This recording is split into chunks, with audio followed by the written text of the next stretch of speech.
ਤੇਰਾ ਮੰਨਣਾ ਹੈ ਕਿ ਪਿਆਰ ਅਤੇ ਜ਼ਿੰਦਗੀ ਦੇ ਰੰਗ ਇੱਕ ਸੀਮਾ ਤੱਕ ਹੀ ਸੀਮਤ ਹਨ। ਪਰ ਫਿਰ ਅਚਾਨਕ ਕੋਈ ਅਜਿਹੀ ਕਹਾਣੀ ਸਾਹਮਣੇ ਆਉਂਦੀ ਹੈ ਜੋ ਤੁਹਾਨੂੰ ਇਹ ਸੋਚਣ ਲਈ ਮਜਬੂਰ ਕਰ ਦਿੰਦੀ ਹੈ ਕਿ ਸ਼ਾਇਦ ਮੈਂ ਗਲਤ ਸੀ। Mafia king Zazza sweet captive with ਟ੍ਰਿਪਲੇਟਸ ਨਾਂ ਦਾ ਇਹ ਛੋਟਾ ਜਿਹਾ ਡਰਾਮਾ ਇੱਕ ਅਜਿਹੀ ਹੀ ਚੀਜ਼ ਹੈ। ਇਹ ਆਪਣੇ ਨਾਂ ਵਾਂਗ ਹੀ ਗੁੰਝਲਦਾਰ ਅਤੇ ਚਮਕਦਾਰ ਹੈ, ਜੋ ਮਾਫੀਆ ਦੀ ਠੰਡਕ, ਇਕੱਲੇਪਨ ਦੀ ਕੋਮਲਤਾ ਅਤੇ ਤਿੰਨ ਨਿੱਕੀਆਂ ਜਾਨਾਂ ਦੀ ਮਾਸੂਮੀਅਤ ਨੂੰ ਇਸ ਤਰ੍ਹਾਂ ਪੇਸ਼ ਕਰਦਾ ਹੈ ਕਿ ਦੇਖਣ ਵਾਲਾ ਅੰਤ ਤੱਕ ਬੰਨਿਆ ਰਹਿੰਦਾ ਹੈ। ਇਹ ਸਿਰਫ ਇੱਕ ਮਨੋਰੰਜਨ ਨਹੀਂ, ਸਗੋਂ ਇੱਕ ਪੂਰਾ ਤਜਰਬਾ ਹੈ, ਖਾਸ ਕਰਕੇ ਪੰਜਾਬੀ ਦਰਸ਼ਕਾਂ ਲਈ ਜੋ ਰੋਮਾਂਸ, ਡਰਾਮੇ ਅਤੇ ਥੋੜ੍ਹਾ ਜਿਹਾ ਨਾਟਕੀ ਸੁਆਦ ਪਸੰਦ ਕਰਦੇ ਹਨ। ਇਹ ਡਰਾਮਾ ਗੁੱਡਸ਼ਾਟ ਵਰਗੇ ਪਲੇਟਫਾਰਮ ਤੇ ਉਪਲਬਧ ਹੈ, ਜਿਸ ਨੇ ਹਾਲ ਹੀ 'ਚ ਅਜਿਹੀਆਂ ਵਰਟੀਕਲ ਸ਼ਾਟ ਫਿਲਮਾਂ ਦਾ ਰੁਝਾਨ ਸ਼ੁਰੂ ਕੀਤਾ ਹੈ। ਆਓ ਇਸ ਡਰਾਮੇ ਦੀ ਹਰ ਪਰਤ ਨੂੰ ਖੋਲ੍ਹ ਕੇ ਦੇਖਦੇ ਹਾਂ। ਡਰਾਮੇ ਦੀ ਕਹਾਣੀ ਜਿੰਨੀ ਸਧਾਰਨ ਜਾਪਦੀ ਹੈ, ਉਨੀ ਹੀ ਪੇਚੀਦਾ ਵੀ ਹੈ। ਇਸ ਦਾ ਮੁੱਖ ਪਲਾਟ ਟੈਸ ਨਾਂ ਦੀ ਮੁੰਡੀ ਦੇ ਦੁਆਲੇ ਘੁੰਮਦਾ ਹੈ, ਜਿਸ ਨੂੰ ਉਸਦੇ ਆਪਣੇ ਹੀ ਕਿਸੇ ਜਾਣ ਪਛਾਣ ਵਾਲੇ ਧੋਖੇ ਨਾਲ ਮਟੇਓ ਨਾਂ ਦੇ ਮਾਫੀਆ ਖਾਨਦਾਨ ਦੇ ਬੇਰਹਿਮ ਵਾਰਸ ਨਾਲ ਇੱਕ ਰਾਤ ਬਤੀਤ ਕਰਨ ਲਈ ਮਜਬੂਰ ਕੀਤਾ ਜਾਂਦਾ ਹੈ। ਇਹ ਸਿਰਫ ਇੱਕ ਰਾਤ ਦੀ ਗੱਲ ਸੀ, ਪਰ ਇਸ ਦੇ ਨਤੀਜੇ ਬਹੁਤ ਗੰਭੀਰ ਸਨ। ਕੁਝ ਹਫ਼ਤਿਆਂ ਬਾਅਦ ਟੈਸਾ ਨੂੰ ਪਤਾ ਲੱਗਦਾ ਹੈ ਕਿ ਉਹ ਉਮੀਦ ਨਾਲ ਹੈ, ਅਤੇ ਉਹ ਵੀ 3 ਬੱਚਿਆਂ ਦੀ ਮਾਂ ਬਣਨ ਵਾਲੀ ਹੈ। ਇਹ ਖਬਰ ਉਸਦੀ ਜ਼ਿੰਦਗੀ ਨੂੰ ਪੂਰੀ ਤਰ੍ਹਾਂ ਬਦਲ ਕੇ ਰੱਖ ਦਿੰਦੀ ਹੈ। ਡਰ ਅਤੇ ਅਨਿਸ਼ਚਿਤਤਾ ਨਾਲ ਭਰੀ ਹੋਈ, ਟੈਸਾ ਆਪਣੇ ਪੇਟ 'ਚ ਪਲਦੇ 3 ਬੱਚਿਆਂ ਨੂੰ ਲੈ ਕੇ ਬਿਨਾਂ ਕਿਸੇ ਨਿਸ਼ਾਨ ਦੇ ਗਾਇਬ ਹੋ ਜਾਂਦੀ ਹੈ। ਇਹ ਉਸਦੀ ਮਜਬੂਰੀ ਸੀ, ਜੋ ਇੱਕ ਔਰਤ ਦੀ ਆਪਣੀ ਔਲਾਦ ਨੂੰ ਬਚਾਉਣ ਦੀ ਕੋਸ਼ਿਸ਼ ਨੂੰ ਦਰਸਾਉਂਦੀ ਹੈ। 5 ਮਹੀਨੇ ਲੰਘ ਜਾਂਦੇ ਹਨ। ਇਸ ਦੌਰਾਨ ਟੈਸਾ ਨੇ ਆਪਣੇ 5 ਮਹੀਨਿਆਂ ਦੇ ਗਰਭ ਨੂੰ ਛੁਪਾ ਕੇ ਰੱਖਿਆ ਹੁੰਦਾ ਹੈ। ਪਰ ਉਸਨੂੰ ਇੱਕ ਹੋਰ ਸੱਚ ਦਾ ਪਤਾ ਲੱਗਦਾ ਹੈ ਜੋ ਉਸਦੀ ਨੀਂਦ ਉਡਾ ਦਿੰਦਾ ਹੈ। ਉਸਦੇ ਬੱਚਿਆਂ ਦਾ ਪਿਤਾ, ਮੈਟਿਓ, ਸਿਰਫ ਇੱਕ ਆਮ ਮਾਫੀਆ ਸਰਦਾਰ ਨਹੀਂ ਸੀ, ਸਗੋਂ ਅੰਡਰਵਰਲਡ ਦਾ ਸਭ ਤੋਂ ਖਤਰਨਾਕ ਰਾਜਾ ਵੀ ਸੀ ਅਤੇ ਇੱਕ ਵਿਸ਼ਵ ਪੱਧਰੀ ਸਾਮਰਾਜ ਦਾ ਅਰਬਪਤੀ ਸੀ।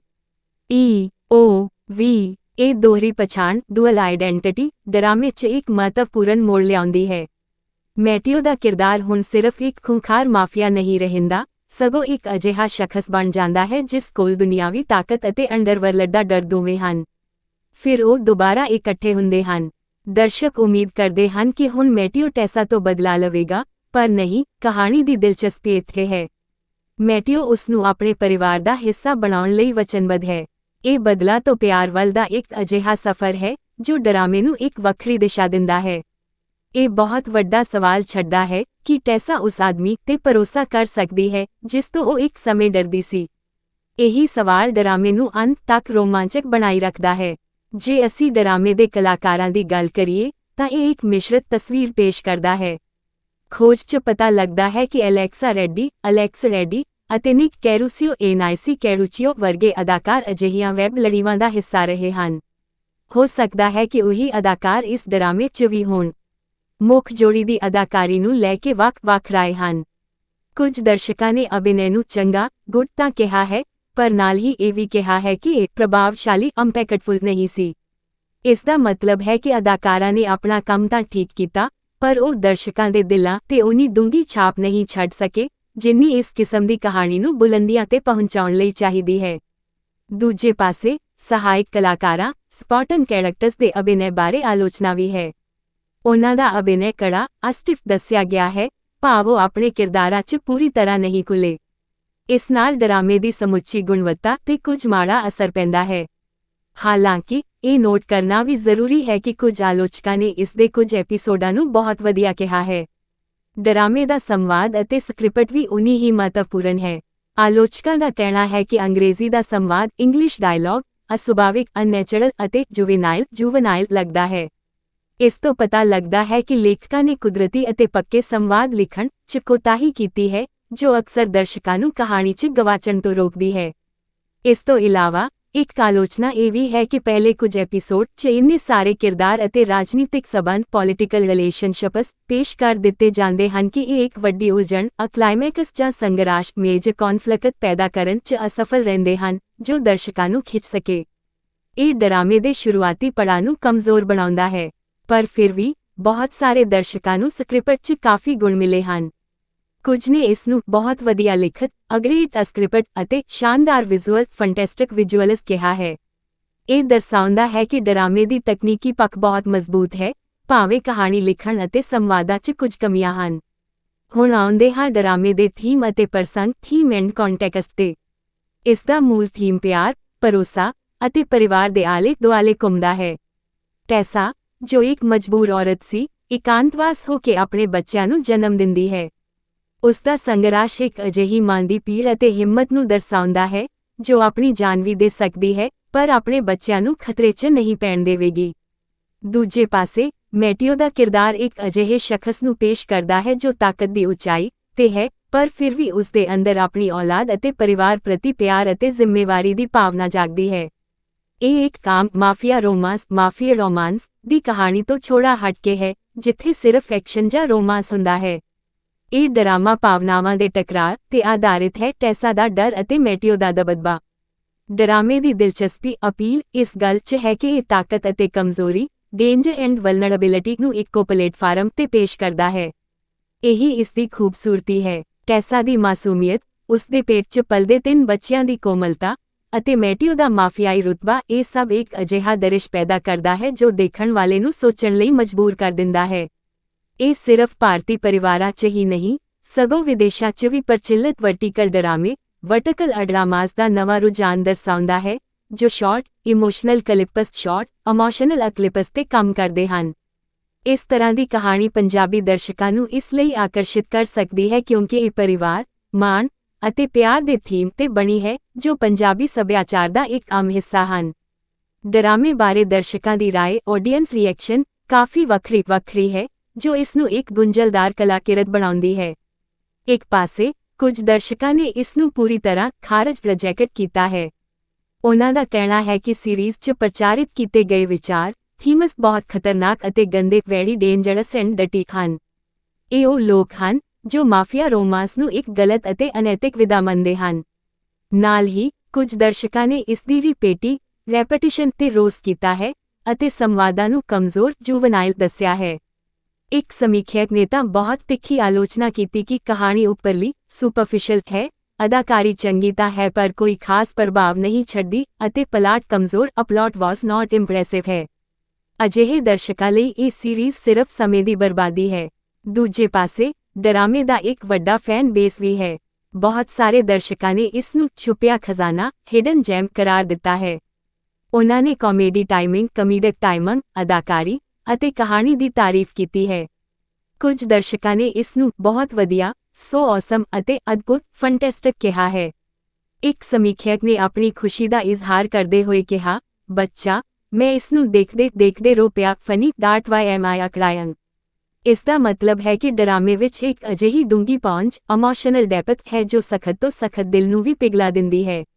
ਇੱਥੋਂ ਤੱਕ ਕਿ ਇੱਕ ਸਮੀਖਿਅਕ ਨੇ ਇਸ ਨੂੰ ਸਾਰੇ ਸਮੇਂ ਦੀ ਕਲਾਸਿਕ ਕਿਹਾ ਹੈ। ਹੁਣ ਗੱਲ ਕਰਦੇ ਹਾਂ ਖਾਸ ਤੌਰ ਤੇ ਪੰਜਾਬੀ ਦਰਸ਼ਕਾਂ ਦੀ। ਪੰਜਾਬੀ ਔਰਤਾਂ ਆਮ ਤੌਰ ਤੇ ਮਜ਼ਬੂਤ ਔਰਤ, ਸਟਰੋਂਗ ਫੀਮੇਲ ਪ੍ਰੋਟੈਗਨਿਸਟ ਦੀਆਂ ਕਹਾਣੀਆਂ ਪਸੰਦ ਕਰਦੀਆਂ ਹਨ। ਇਸ ਡਰਾਮੇ 'ਚ ਟੈਸਾ ਦਾ ਕਿਰਦਾਰ, ਜੋ ਇੰਨਾ ਦੁੱਖ ਝੱਲਣ ਦੇ ਬਾਵਜੂਦ ਵੀ ਆਪਣੇ ਫੈਸਲੇ ਤੇ ਅੜੀ ਰਹਿੰਦੀ ਹੈ, ਪੰਜਾਬੀ ਦਰਸ਼ਕਾਂ ਨੂੰ ਆਕਰਸ਼ਿਤ ਕਰ ਸਕਦਾ ਹੈ। ਪੰਜਾਬੀ ਸੱਭਿਆਚਾਰ 'ਚ ਪਰਿਵਾਰ ਅਤੇ ਮਾਣ ਨੂੰ ਉੱਚਾ ਦਰਜਾ ਹਾਸਲ ਹੈ। ਇਹ ਡਰਾਮਾ ਪਾਪਾ ਮੈਟੀਓ ਦੀ ਆਪਣੇ ਬੱਚਿਆਂ ਪ੍ਰਤੀ ਜ਼ਿੰਮੇਵਾਰੀ ਅਤੇ ਪਿਆਰ ਨੂੰ ਦਰਸਾਉਂਦਾ ਹੈ ਜੋ ਪੰਜਾਬੀ ਮਾਨਸਿਕਤਾ ਨਾਲ ਮੇਲ ਖਾਂਦਾ ਹੈ। ਪਰ ਨਾਲ ਹੀ ਇਹ ਧਿਆਨ ਦੇਣ ਵਾਲੀ ਗੱਲ ਹੈ ਕਿ ਪੰਜਾਬੀ ਫਿਲਮਾਂ ਅਤੇ ਡਰਾਮਿਆਂ 'ਚ ਅਕਸਰ ਮਾਫੀਆ ਨੂੰ ਇੱਕ ਖਾਸ ਠਾਠ-ਬਾਠ ਅਤੇ ਅਹਿਮੀਅਤ ਨਾਲ ਪੇਸ਼ ਕੀਤਾ ਜਾਂਦਾ ਹੈ, ਜਿਵੇਂ ਕਿ ਫਿਲਮ ਰਾਜਧਾਨੀ ਪੰਜਾਬ ਅਤੇ ਦੁੱਲਾ ਵੈਲੀ 'ਚ ਦੇਖਣ ਨੂੰ ਮਿਲਦਾ ਹੈ। ਇਸ ਲਈ mafia king Zazza sweet captive with triplets Punjabi ਦਰਸ਼ਕਾਂ ਲਈ ਕੁਝ ਨਵਾਂ ਅਤੇ ਅਨੋਖਾ ਹੈ ਜੋ ਉਹਨਾਂ ਦੀ ਆਮ ਪਸੰਦ ਦੀ ਤਰ੍ਹਾਂ ਵੀ ਹੈ। ਡਰਾਮੇ ਦੀ ਨਿਰਦੇਸ਼ਨਾ ਅਤੇ ਵਿਜ਼ੂਅਲ ਸਟਾਈਲ ਇੱਕ ਹੋਰ ਮਹੱਤਵਪੂਰਨ ਪੱਖ ਹੈ। ਇਸ ਨੂੰ ਸ਼ਾਨਦਾਰ ਫੈਂਟੈਸਟਿਕ ਵਿਜ਼ੂਅਲਸ ਕਿਹਾ ਗਿਆ ਹੈ। ਇਹ ਛੋਟਾ ਹੋਣ ਦੇ ਬਾਵਜੂਦ ਹਰ ਦ੍ਰਿਸ਼ ਨੂੰ ਸਾਫ਼ ਸੁਥਰੇ ਢੰਗ ਨਾਲ ਪੇਸ਼ ਕੀਤਾ ਗਿਆ ਹੈ। ਮਾਫੀਆ ਦੀ ਦੁਨੀਆ ਨੂੰ ਦਿਖਾਉਣ ਲਈ ਡਾਰਕ ਲਾਈਟਿੰਗ ਅਤੇ ਗੰਭੀਰ ਰੰਗਾਂ ਸੀਰੀਅਸ ਕਲਰਸ ਦੀ ਵਰਤੋਂ ਕੀਤੀ ਗਈ ਹੈ, ਜਦੋਂ ਕਿ ਟੈਸਾ ਦੇ ਨਿੱਜੀ ਦ੍ਰਿਸ਼ਾਂ 'ਚ ਨਰਮ ਰੋਸ਼ਨੀ ਸੌਫਟ ਲਾਈਟ ਵਰਤੀ ਗਈ ਹੈ। ਇਹ ਉਲਟਾ ਪ੍ਰਭਾਵ ਇਫੈਕਟ ਡਰਾਮੇ ਦੇ ਦੋਹਰੇਪਣ ਡਿਊਐਲਿਟੀ ਨੂੰ ਉਜਾਗਰ ਕਰਦਾ ਹੈ। ਡਰਾਮੇ ਦੀ ਅਵਧੀ ਡਿਊਰੇਸ਼ਨ ਛੋਟੀ ਹੈ ਜੋ ਇਸ ਨੂੰ ਬਿਨਾਂ ਰੁਕੇ ਦੇਖਣ ਲਈ ਸੌਖਾ ਬਣਾਉਂਦੀ ਹੈ। ਇਹ ਉਹਨਾਂ ਦਰਸ਼ਕਾਂ ਲਈ ਆਦਰਸ਼ ਹੈ ਜਿਨ੍ਹਾਂ ਕੋਲ ਲੰਮੇ ਟੀਵੀ ਸੀਰੀਅਲ ਦੇਖਣ ਦਾ ਸਮਾਂ ਨਹੀਂ ਹੈ। ਪਰ ਡਰਾਮੇ 'ਚ ਕੁਝ ਅਜਿਹੇ ਪਲ ਹਨ ਜੋ ਸ਼ੱਕ ਪੈਦਾ ਕਰਦੇ ਹਨ। ਉਦਾਹਰਣ ਲਈ 5 ਮਹੀਨਿਆਂ 'ਚ ਟੈਸਾ ਦਾ ਗਰਭ ਪ੍ਰੈਗਨੈਂਸੀ ਇੰਨਾ ਵੱਡਾ ਕਿਵੇਂ ਹੋ ਜਾਂਦਾ ਹੈ? ਜਾਂ ਮੈਟਿਓ ਦੇ ਇੱਕ ਵਿਸ਼ਵ ਪੱਧਰੀ ਅਰਬਪਤੀ ਹੋਣ ਦੇ ਬਾਵਜੂਦ ਉਹ ਆਪਣੇ ਬੱਚਿਆਂ ਬਾਰੇ ਪਤਾ ਕਿਉਂ ਨਹੀਂ ਲਗਾ ਸਕਿਆ? ਅਜਿਹੇ ਲੌਜੀਕਲ ਗੈਪਸ ਨੂੰ ਨਜ਼ਰਅੰਦਾਜ਼ ਕਰਨਾ ਔਖਾ ਹੈ। ਇਹ ਉਹ ਮੁੱਦੇ ਹਨ ਜੋ ਡਰਾਮੇ ਦੀ ਗੁਣਵੱਤਾ 'ਤੇ ਸਿੱਧਾ ਪ੍ਰਭਾਵ ਪਾਉਂਦੇ ਹਨ। ਇੱਕ ਸਮੀਖਿਅਕ ਨੇ ਠੀਕ ਕਿਹਾ ਕਿ ਸਮੱਸਿਆਵਾਂ ਬਹੁਤ ਆਸਾਨੀ ਨਾਲ ਹੱਲ ਹੋ ਜਾਂਦੀਆਂ ਹਨ। ਪ੍ਰੋਬਲਮਸ ਵਰ ਸੋਲਵਡ ਟੂ ਈਜ਼ੀਲੀ। ਇਸ ਲਈ ਜੇ ਤੁਸੀਂ ਯਥਾਰਥਵਾਦੀ ਰੀਅਲਿਸਟਿਕ ਕਹਾਣੀਆਂ ਦੇ ਸ਼ੌਕੀਨ ਹੋ ਤਾਂ ਹੋ ਸਕਦਾ ਹੈ ਕਿ ਇਹ ਡਰਾਮਾ ਤੁਹਾਨੂੰ ਨਿਰਾਸ਼ ਹੀ ਕਰੇ। ਹੋਰ ਡਰਾਮਿਆਂ ਨਾਲ ਤੁਲਨਾ ਕੰਪੈਰੀਜ਼ਨ ਕੀਤੀ ਜਾਵੇ ਤਾਂ ਇਸ ਕਹਾਣੀ ਵਰਗੀਆਂ ਹੋਰ ਵੀ ਕਈ ਲੜੀਵਾਰ ਮਾਰਕੀਟ 'ਚ ਮੌਜੂਦ ਹਨ, ਜਿਵੇਂ mafia daddy Zazza surprise sextuplet, mafia daddy s surprise sextuplets, love captive 2 the mafia boss, love captive 2 the mafia boss ਜਾਂ mafia Zazza tender torture, mafia s tender torture. ਇਹ ਸਾਰੇ ਡਰਾਮੇ ਇੱਕੋ ਜਿਹੀ ਫਾਰਮੂਲੇ ਦੀ ਪਾਲਣਾ ਕਰਦੇ ਹਨ, ਇੱਕ ਮਜਬੂਰ ਔਰਤ, ਇੱਕ ਕਰੋੜਪਤੀ ਮਾਫੀਆ ਪੁਰਸ਼ ਅਤੇ ਇੱਕ ਗਰਭ ਪ੍ਰੈਗਨੈਂਸੀ ਜੋ ਕਹਾਣੀ 'ਚ ਮੋੜ ਲਿਆਉਂਦਾ ਹੈ। Mafia king Zazza sweet captive with ਟ੍ਰਿਪਲੇਟਸ ਇਸੀ ਫਾਰਮੂਲੇ ਦੀ ਇੱਕ ਹੋਰ ਕੜੀ ਹੈ, ਪਰ ਇਹ ਟ੍ਰਿਪਲੇਟਸ ਦੀ ਵਿਸ਼ੇਸ਼ਤਾ ਕਰਕੇ ਥੋੜਾ ਵੱਖਰਾ ਬਣ ਜਾਂਦਾ ਹੈ। ਆਮ ਤੌਰ 'ਤੇ ਅਜਿਹੇ ਡਰਾਮਿਆਂ 'ਚ ਜੁੜਵਾਂ ਟਵਿਨਸ ਦੀ ਕਹਾਣੀ ਵੇਖਣ ਨੂੰ ਮਿਲਦੀ ਹੈ, ਪਰ 3 ਬੱਚੇ ਇਸ 'ਚ ਇੱਕ ਨਵੀਂ ਮੁਸ਼ਕਲ ਅਤੇ ਉਲਝਣ ਪੈਦਾ ਕਰਦੇ ਹਨ। ਹੁਣ ਗੱਲ ਕਰਦੇ ਹਾਂ ਕਿ ਇਹ ਡਰਾਮਾ ਕਿਸ ਲਈ ਹੈ। ਜੇ ਤੁਸੀਂ ਉਹ ਦਰਸ਼ਕ ਹੋ ਜਿਨ੍ਹਾਂ ਨੂੰ ਹਿੰਦੀ ਟੀਵੀ ਸੀਰੀਅਲਸ ਦਾ ਨਾਟਕਪਣ ਡਰਾਮਾ ਪਸੰਦ ਹੈ, ਜਾਂ ਫਿਰ ਤੁਸੀਂ ਮਾਫੀਆ ਰੋਮਾਂਸ ਵਿਧਾ ਦੇ ਪ੍ਰੇਮੀ ਹੋ, ਤਾਂ ਇਹ ਡਰਾਮਾ ਤੁਹਾਡੇ ਲਈ ਹੈ। ਪਰ ਇਸ ਵਿੱਚ ਹਿੰਸਕ, ਵਾਇਲੈਂਟ ਅਤੇ ਜਿਨਸੀ ਸੈਕਸ਼ੂਅਲ ਦ੍ਰਿਸ਼ ਹੋ ਸਕਦੇ ਹਨ। ਜੇ ਤੁਸੀਂ ਇਹਨਾਂ ਚੀਜ਼ਾਂ ਨੂੰ ਸੰਭਾਲ ਨਹੀਂ ਸਕਦੇ ਤਾਂ ਇਸ ਨੂੰ ਦੇਖਣ ਤੋਂ ਪਹਿਲਾਂ ਸੋਚ ਲਵੋ। ਇਹ ਉਹਨਾਂ ਲੋਕਾਂ ਲਈ ਵੀ ਨਹੀਂ ਹੈ ਜੋ ਹਰ ਚੀਜ਼ ਵਿੱਚ ਲੌਜਿਕ ਅਤੇ ਯਥਾਰਥਵਾਦ, ਲੌਜਿਕ ਐਂਡ ਰੀਅਲਿਜ਼ਮ ਦੀ ਉਮੀਦ ਰੱਖਦੇ ਹਨ, ਕਿਉਂਕਿ ਇਸ ਕਹਾਣੀ 'ਚ ਮੁਸ਼ਕਿਲਾਂ ਦਾ ਹੱਲ ਬਹੁਤ ਜਲਦੀ ਅਤੇ ਆਸਾਨੀ ਨਾਲ ਹੋ ਜਾਂਦਾ ਹੈ ਜੋ ਹਕੀਕਤ ਨਾਲ ਮੇਲ ਨਹੀਂ ਖਾਂਦਾ। ਡਰਾਮੇ ਦੀ ਸਭ ਤੋਂ ਵੱਡੀ ਖੂਬਸੂਰਤੀ ਇਸਦੀ ਰੀਵਾਚੇਬਿਲਿਟੀ ਹੈ। ਬਹੁਤ ਸਾਰੇ ਦਰਸ਼ਕ ਇਸ ਨੂੰ ਦੁਬਾਰਾ ਦੇਖਣਾ ਪਸੰਦ ਕਰਨਗੇ ਕਿਉਂਕਿ ਇਸ ਵਿੱਚ ਇੱਕ ਅਜਿਹੀ ਖਿੱਚਚਾਮ ਹੈ ਜੋ ਬਾਰ-ਬਾਰ ਦੇਖਣ 'ਤੇ ਵੀ ਪੁਰਾਣੀ ਨਹੀਂ ਪੈਂਦੀ। ਖਾਸ ਕਰਕੇ ਜੇ ਤੁਸੀਂ ਇਸ ਦੇ ਕਿਰਦਾਰਾਂ ਨਾਲ ਇਮੋਸ਼ਨਲ ਕਨੈਕਟ ਮਹਿਸੂਸ ਕਰਦੇ ਹੋ ਤਾਂ ਹਰ ਵਾਰ ਦੇਖਣ 'ਤੇ ਤੁਹਾਨੂੰ ਕੁਝ ਨਵਾਂ ਦੇਖਣ ਨੂੰ ਮਿਲਦਾ ਹੈ। ਇਸ ਦੇ ਛੋਟੇ ਐਪੀਸੋਡਸ ਇਸ ਨੂੰ ਇੱਕ ਸੈਸ਼ਨ 'ਚ ਦੇਖਣ ਲਈ ਆਸਾਨ ਬਣਾਉਂਦੇ ਹਨ। ਸੰਖੇਪ 'ਚ, mafia king Zazza sweet captive with ਟ੍ਰਿਪਲੇਟਸ ਇੱਕ ਅਜਿਹਾ ਡਰਾਮਾ ਹੈ ਜੋ ਆਪਣੀਆਂ ਸੀਮਾਵਾਂ ਲਿਮਿਟੇਸ਼ਨਸ ਦੇ ਬਾਵਜੂਦ ਵੀ ਆਪਣੇ ਇਰਾਦਿਆਂ 'ਚ ਸਪਸ਼ਟ ਹੈ। ਇਹ ਪੂਰੀ ਤਰ੍ਹਾਂ ਇੱਕ ਫਿਲਮ ਵਾਂਗ ਹੈ ਜੋ ਤੁਹਾਨੂੰ ਕੁਝ ਘੰਟਿਆਂ ਲਈ ਹਕੀਕਤ ਤੋਂ ਦੂਰ ਲੈ ਜਾਂਦਾ ਹੈ। ਇਸ ਦੀ ਕਹਾਣੀ ਭਾਵੇਂ ਅਤੇ ਨਾਟਕੀ ਡਰਾਮੈਟਿਕ ਹੈ ਅਤੇ ਸੰਵਾਦ ਕਮਜ਼ੋਰ ਹਨ, ਪਰ ਇਸ ਦੇ ਵਿਜ਼ੂਅਲ ਅਤੇ ਕੁਝ ਅਦਾਕਾਰੀ ਪਰਫਾਰਮੈਂਸ ਦੇ ਪਹਿਲੂ ਇਸ ਨੂੰ ਦੇਖਣਯੋਗ ਬਣਾਉਂਦੇ ਹਨ। ਇਹ ਉਹਨਾਂ ਲੋਕਾਂ ਲਈ ਇੱਕ ਗਿਲਟੀ ਪਲੇਜ਼ਰ ਵਾਂਗ ਹੈ ਜੋ ਮਾਫੀਆ ਰੋਮਾਂਸ ਵਿਧਾ ਨੂੰ ਪਸੰਦ ਕਰਦੇ ਹਨ, ਪਰ ਇਹ ਕਿਸੇ ਵੀ ਤਰ੍ਹਾਂ ਨਾਲ ਕੋਈ ਮਾਸਟਰਪੀਸ ਨਹੀਂ ਹੈ। ਖਾਸ ਤੌਰ 'ਤੇ ਪੰਜਾਬੀ ਦਰਸ਼ਕਾਂ ਲਈ ਇਹ ਡਰਾਮਾ ਇੱਕ ਦਿਲਚਸਪ ਤਜਰਬਾ ਹੋ ਸਕਦਾ ਹੈ। ਪੰਜਾਬੀ ਸੱਭਿਆਚਾਰ 'ਚ ਜਿੱਥੇ ਪਰਿਵਾਰ ਅਤੇ ਰਿਸ਼ਤਿਆਂ ਨੂੰ ਬਹੁਤ ਜ਼ਿਆਦਾ ਅਹਿਮੀਅਤ ਦਿੱਤੀ ਜਾਂਦੀ ਹੈ, ਉੱਥੇ ਇਹ ਕਹਾਣੀ ਇੱਕ ਵਿਦੇਸ਼ੀ ਵੈਸਟਰਨ ਨਜ਼ਰੀਏ ਤੋਂ ਇਹਨਾਂ ਭਾਵਨਾਵਾਂ ਨੂੰ ਸਮਝਣ ਦੀ ਕੋਸ਼ਿਸ਼ ਕਰਦੀ ਹੈ। ਹਾਲਾਂਕਿ ਇਸ ਵਿੱਚ ਪੰਜਾਬੀ ਭਾਸ਼ਾ ਜਾਂ ਸੱਭਿਆਚਾਰ ਦਾ ਕੋਈ ਜ਼ਿਕਰ ਨਹੀਂ ਹੈ, ਪਰ ਇਸ ਦੇ ਥੀਮਸ ਸਾਰਵਭੌਮਿਕ ਯੂਨੀਵਰਸਲ ਹਨ। ਪੰਜਾਬੀ ਦਰਸ਼ਕ ਜੋ ਅਕਸਰ ਆਪਣੀ ਮਾਂ ਬੋਲੀ ਦੀਆਂ ਫਿਲਮਾਂ ਅਤੇ ਡਰਾਮੇ ਦੇਖਦੇ ਹਨ, ਲਈ ਇਹ ਡਰਾਮਾ ਥੋੜਾ ਅਜੀਬ ਲੱਗ ਸਕਦਾ ਹੈ ਕਿਉਂਕਿ ਇਸ ਵਿੱਚ ਸੰਵਾਦ ਅੰਗਰੇਜ਼ੀ 'ਚ ਹਨ। ਹੁਣ ਗੱਲ ਕਰਦੇ ਹਾਂ ਡਰਾਮੇ ਦੀ ਸੰਭਾਵਿਤ ਪ੍ਰਸਿੱਧੀ ਦੀ। ਸੋਸ਼ਲ ਮੀਡੀਆ, ਖਾਸ ਕਰਕੇ ਇੰਸਟਾਗ੍ਰਾਮ ਅਤੇ ਟਿਕਟੌਕ 'ਤੇ ਅਜਿਹੇ ਡਰਾਮਿਆਂ ਦੇ ਕਲਿੱਪਸ ਵਾਇਰਲ ਹੁੰਦੇ ਰਹਿੰਦੇ ਹਨ। Mafia king Zazza sweet captive with ਟ੍ਰਿਪਲੇਟਸ ਨੂੰ ਵੀ ਸੋਸ਼ਲ ਮੀਡੀਆ 'ਤੇ ਬਹੁਤ ਪਸੰਦ ਕੀਤਾ ਗਿਆ ਹੈ। ਇਸ ਦੇ ਦ੍ਰਿਸ਼ਾਂ ਦੀ ਐਡੀਟਿੰਗ ਅਤੇ ਮਿਊਜ਼ਿਕ ਨੇ ਇਸ ਦੀ ਪ੍ਰਸਿੱਧੀ ਵਿੱਚ ਮਹੱਤਵਪੂਰਨ ਭੂਮਿਕਾ ਨਿਭਾਈ ਹੈ। ਇਹ ਵਰਟੀਕਲ ਡਰਾਮਾਸ ਦੀ ਦੁਨੀਆ ਦੀ ਵੀ ਰੈਪਰੈਜ਼ੈਂਟੇਸ਼ਨ ਕਰਦਾ ਹੈ ਜੋ ਅੱਜ ਕੱਲ੍ਹ ਬਹੁਤ ਤੇਜ਼ੀ ਨਾਲ ਪ੍ਰਸਿੱਧ ਹੋ ਰਹੇ ਹਨ। ਅੰਤ 'ਚ ਮੈਂ ਇਸ ਡਰਾਮੇ ਨੂੰ 10 ਵਿੱਚੋਂ 6.5 ਦਰਜਾ ਰੇਟਿੰਗ ਦੇਵਾਂਗਾ। ਮੈਂ ਅੱਧਾ ਅੰਕ ਇਸ ਲਈ ਵੀ ਵੱਢ ਰਿਹਾ ਹਾਂ ਕਿਉਂਕਿ ਕਹਾਣੀ ਵਿੱਚ ਲੌਜਿਕ ਘੱਟ ਹੈ ਅਤੇ ਸੰਵਾਦ ਅਕਸਰ ਕਮਜ਼ੋਰ ਹਨ। ਬਾਕੀ 1.5 ਅੰਕ ਉਸ ਲਈ ਵੱਢ ਰਿਹਾ ਹਾਂ ਜੋ ਚੰਗਾ ਹੋ ਸਕਦਾ ਸੀ ਪਰ ਨਹੀਂ ਹੋ ਸਕਿਆ। 6.5 ਇੱਕ ਔਸਤ ਐਵਰੇਜ ਦਰਜਾ ਹੈ। ਜੇ ਤੁਸੀਂ ਆਪਣਾ ਸਮਾਂ ਬਿਤਾਉਣ ਲਈ ਕੁਝ ਹਲਕਾ-ਫੁਲਕਾ ਲਾਈਟ ਹਾਰਟਡ ਡਰਾਮਾ ਦੇਖਣਾ ਚਾਹੁੰਦੇ ਹੋ ਤਾਂ ਤੁਸੀਂ ਇੱਕ ਵਾਰ ਇਸ ਨੂੰ ਜ਼ਰੂਰ ਦੇਖ ਸਕਦੇ ਹੋ। ਪਰ ਜੇ ਤੁਸੀਂ ਡੂੰਘੀ ਅਤੇ ਗੰਭੀਰ ਡੀਪ ਐਂਡ ਸੀਰੀਅਸ ਸਮੱਗਰੀ ਦੇ ਇੱਛੁਕ ਹੋ ਤਾਂ ਇਸ ਤੋਂ ਬਚ ਕੇ ਹੀ ਰਹਿਣਾ ਚਾਹੀਦਾ ਹੈ। Mafia king Zazza sweet captive with ਟ੍ਰਿਪਲੇਟਸ ਸਿਰਫ ਉਹੀ ਦਿਵਾਉਂਦਾ ਹੈ ਜਿੰਨਾ ਉਸ ਦੇ ਨਾਂ ਤੋਂ ਜ਼ਾਹਰ ਹੈ, ਇੱਕ ਮਾਫੀਆ ਰਾਜੇ ਦੀ ਸਵਾਦਲੀ ਮੁਹੱਬਤ ਜੇਲ੍ਹ। ਜੇ ਤੁਹਾਨੂੰ ਇਹ ਚੰਗਾ ਲੱਗੇ ਤਾਂ ਨਹੀਂ ਤਾਂ ਅਗਲੇ ਡਰਾਮੇ ਵੱਲ ਰੁਖ ਕਰੋ। ਤੇਰਾ ਮੰਨਣਾ ਹੈ ਕਿ ਪਿਆਰ ਅਤੇ ਜ਼ਿੰਦਗੀ ਦੇ ਰੰਗ ਇੱਕ ਸੀਮਾ ਤੱਕ ਹੀ ਸੀਮਤ ਹਨ, ਪਰ ਫਿਰ ਅਚਾਨਕ ਕੋਈ ਅਜਿਹੀ ਕਹਾਣੀ ਸਾਹਮਣੇ ਆਉਂਦੀ ਹੈ ਜੋ ਤੁਹਾਨੂੰ ਇਹ ਸੋਚਣ ਲਈ ਮਜਬੂਰ ਕਰ ਦਿੰਦੀ ਹੈ ਕਿ ਸ਼ਾਇਦ ਮੈਂ ਗਲਤ ਸੀ। Mafia king Zazza sweet captive with ਟ੍ਰਿਪਲੇਟਸ ਨਾਂ ਦਾ ਇਹ ਛੋਟਾ ਜਿਹਾ ਡਰਾਮਾ ਇੱਕ ਅਜਿਹੀ ਹੀ ਚੀਜ਼ ਹੈ। ਇਹ ਆਪਣੇ ਨਾਂ ਵਾਂਗ ਹੀ ਗੁੰਝਲਦਾਰ ਅਤੇ ਚਮਕਦਾਰ ਹੈ, ਜੋ ਮਾਫੀਆ ਦੀ ਠੰਡਕ, ਇਕੱਲੇਪਨ ਦੀ ਕੋਮਲਤਾ ਅਤੇ ਤਿੰਨ ਨਿੱਕੀਆਂ ਜਾਨਾਂ ਦੀ ਮਾਸੂਮੀਅਤ ਨੂੰ ਇਸ ਤਰ੍ਹਾਂ ਪੇਸ਼ ਕਰਦਾ ਹੈ ਕਿ ਦੇਖਣ ਵਾਲਾ ਅੰਤ ਤੱਕ ਬੰਨਿਆ ਰਹਿੰਦਾ ਹੈ। ਇਹ ਸਿਰਫ ਇੱਕ ਮਨੋਰੰਜਨ ਨਹੀਂ, ਸਗੋਂ ਇੱਕ ਪੂਰਾ ਤਜਰਬਾ ਹੈ, ਖਾਸ ਕਰਕੇ ਪੰਜਾਬੀ ਦਰਸ਼ਕਾਂ ਲਈ ਜੋ ਰੋਮਾਂਸ, ਡਰਾਮੇ ਅਤੇ ਥੋੜ੍ਹਾ ਜਿਹਾ ਨਾਟਕੀ ਸੁਆਦ ਪਸੰਦ ਕਰਦੇ ਹਨ।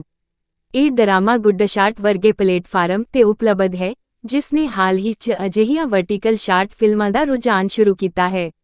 ਆਓ ਇਸ ਡਰਾਮੇ ਦੀ ਹਰ ਪਰਤ ਨੂੰ ਖੋਲ੍ਹ ਕੇ ਦੇਖਦੇ ਹਾਂ। ਡਰਾਮੇ ਦੀ ਕਹਾਣੀ ਜਿੰਨੀ ਸਧਾਰਨ ਜਾਪਦੀ ਹੈ, ਉਨੀ ਹੀ ਪੇਚੀਦਾ ਵੀ ਹੈ। ਇਸ ਦਾ ਮੁੱਖ ਪਲਾਟ ਟੈਸ ਨਾਂ ਦੀ ਮੁੰਡੀ ਦੇ ਦੁਆਲੇ ਘੁੰਮਦਾ ਹੈ, ਜਿਸ ਨੂੰ ਉਸਦੇ ਆਪਣੇ ਹੀ ਕਿਸੇ ਜਾਣ ਪਛਾਣ ਵਾਲੇ ਧੋਖੇ ਨਾਲ ਮਟੇਓ ਨਾਂ ਦੇ ਮਾਫੀਆ ਖਾਨਦਾਨ ਦੇ ਬੇਰਹਿਮ ਵਾਰਸ ਨਾਲ ਇੱਕ ਰਾਤ ਬਤੀਤ ਕਰਨ ਲਈ ਮਜਬੂਰ ਕੀਤਾ ਜਾਂਦਾ ਹੈ। ਇਹ ਸਿਰਫ ਇੱਕ ਰਾਤ ਦੀ ਗੱਲ ਸੀ, ਪਰ ਇਸ ਦੇ ਨਤੀਜੇ ਬਹੁਤ ਗੰਭੀਰ ਸਨ। ਕੁਝ ਹਫ਼ਤਿਆਂ ਬਾਅਦ ਟੈਸਾ ਨੂੰ ਪਤਾ ਲੱਗਦਾ ਹੈ ਕਿ ਉਹ ਉਮੀਦ ਨਾਲ ਹੈ ਅਤੇ ਉਹ ਵੀ 3 ਬੱਚਿਆਂ ਦੀ ਮਾਂ ਬਣਨ ਵਾਲੀ ਹੈ। ਇਹ ਖਬਰ ਉਸਦੀ ਜ਼ਿੰਦਗੀ ਨੂੰ ਪੂਰੀ ਤਰ੍ਹਾਂ ਬਦਲ ਕੇ ਰੱਖ ਦਿੰਦੀ ਹੈ। ਡਰ ਅਤੇ ਅਨਿਸ਼ਚਿਤਤਾ ਨਾਲ ਭਰੀ ਹੋਈ ਟੈਸਾ ਆਪਣੇ ਪੇਟ 'ਚ ਪਲਦੇ 3 ਬੱਚਿਆਂ ਨੂੰ ਲੈ ਕੇ ਬਿਨਾਂ ਕਿਸੇ ਨਿਸ਼ਾਨ ਦੇ ਗਾਇਬ ਹੋ ਜਾਂਦੀ ਹੈ। ਇਹ ਉਸਦੀ ਮਜਬੂਰੀ ਸੀ, ਜੋ ਇੱਕ ਔਰਤ ਦੀ ਆਪਣੀ ਔਲਾਦ ਨੂੰ ਬਚਾਉਣ ਦੀ ਕੋਸ਼ਿਸ਼ ਨੂੰ ਦਰਸਾਉਂਦੀ ਹੈ। 5 ਮਹੀਨੇ ਲੰਘ ਜਾਂਦੇ ਹਨ। ਇਸ ਦੌਰਾਨ ਟੈਸਾ ਨੇ ਆਪਣੇ 5 ਮਹੀਨਿਆਂ ਦੇ ਗਰਭ ਨੂੰ ਛੁਪਾ ਕੇ ਰੱਖਿਆ ਹੁੰਦਾ ਹੈ, ਪਰ ਉਸਨੂੰ ਇੱਕ ਹੋਰ ਸੱਚ ਦਾ ਪਤਾ ਲੱਗਦਾ ਹੈ ਜੋ ਉਸਦੀ ਨੀਂਦ ਉਡਾ ਦਿੰਦਾ ਹੈ।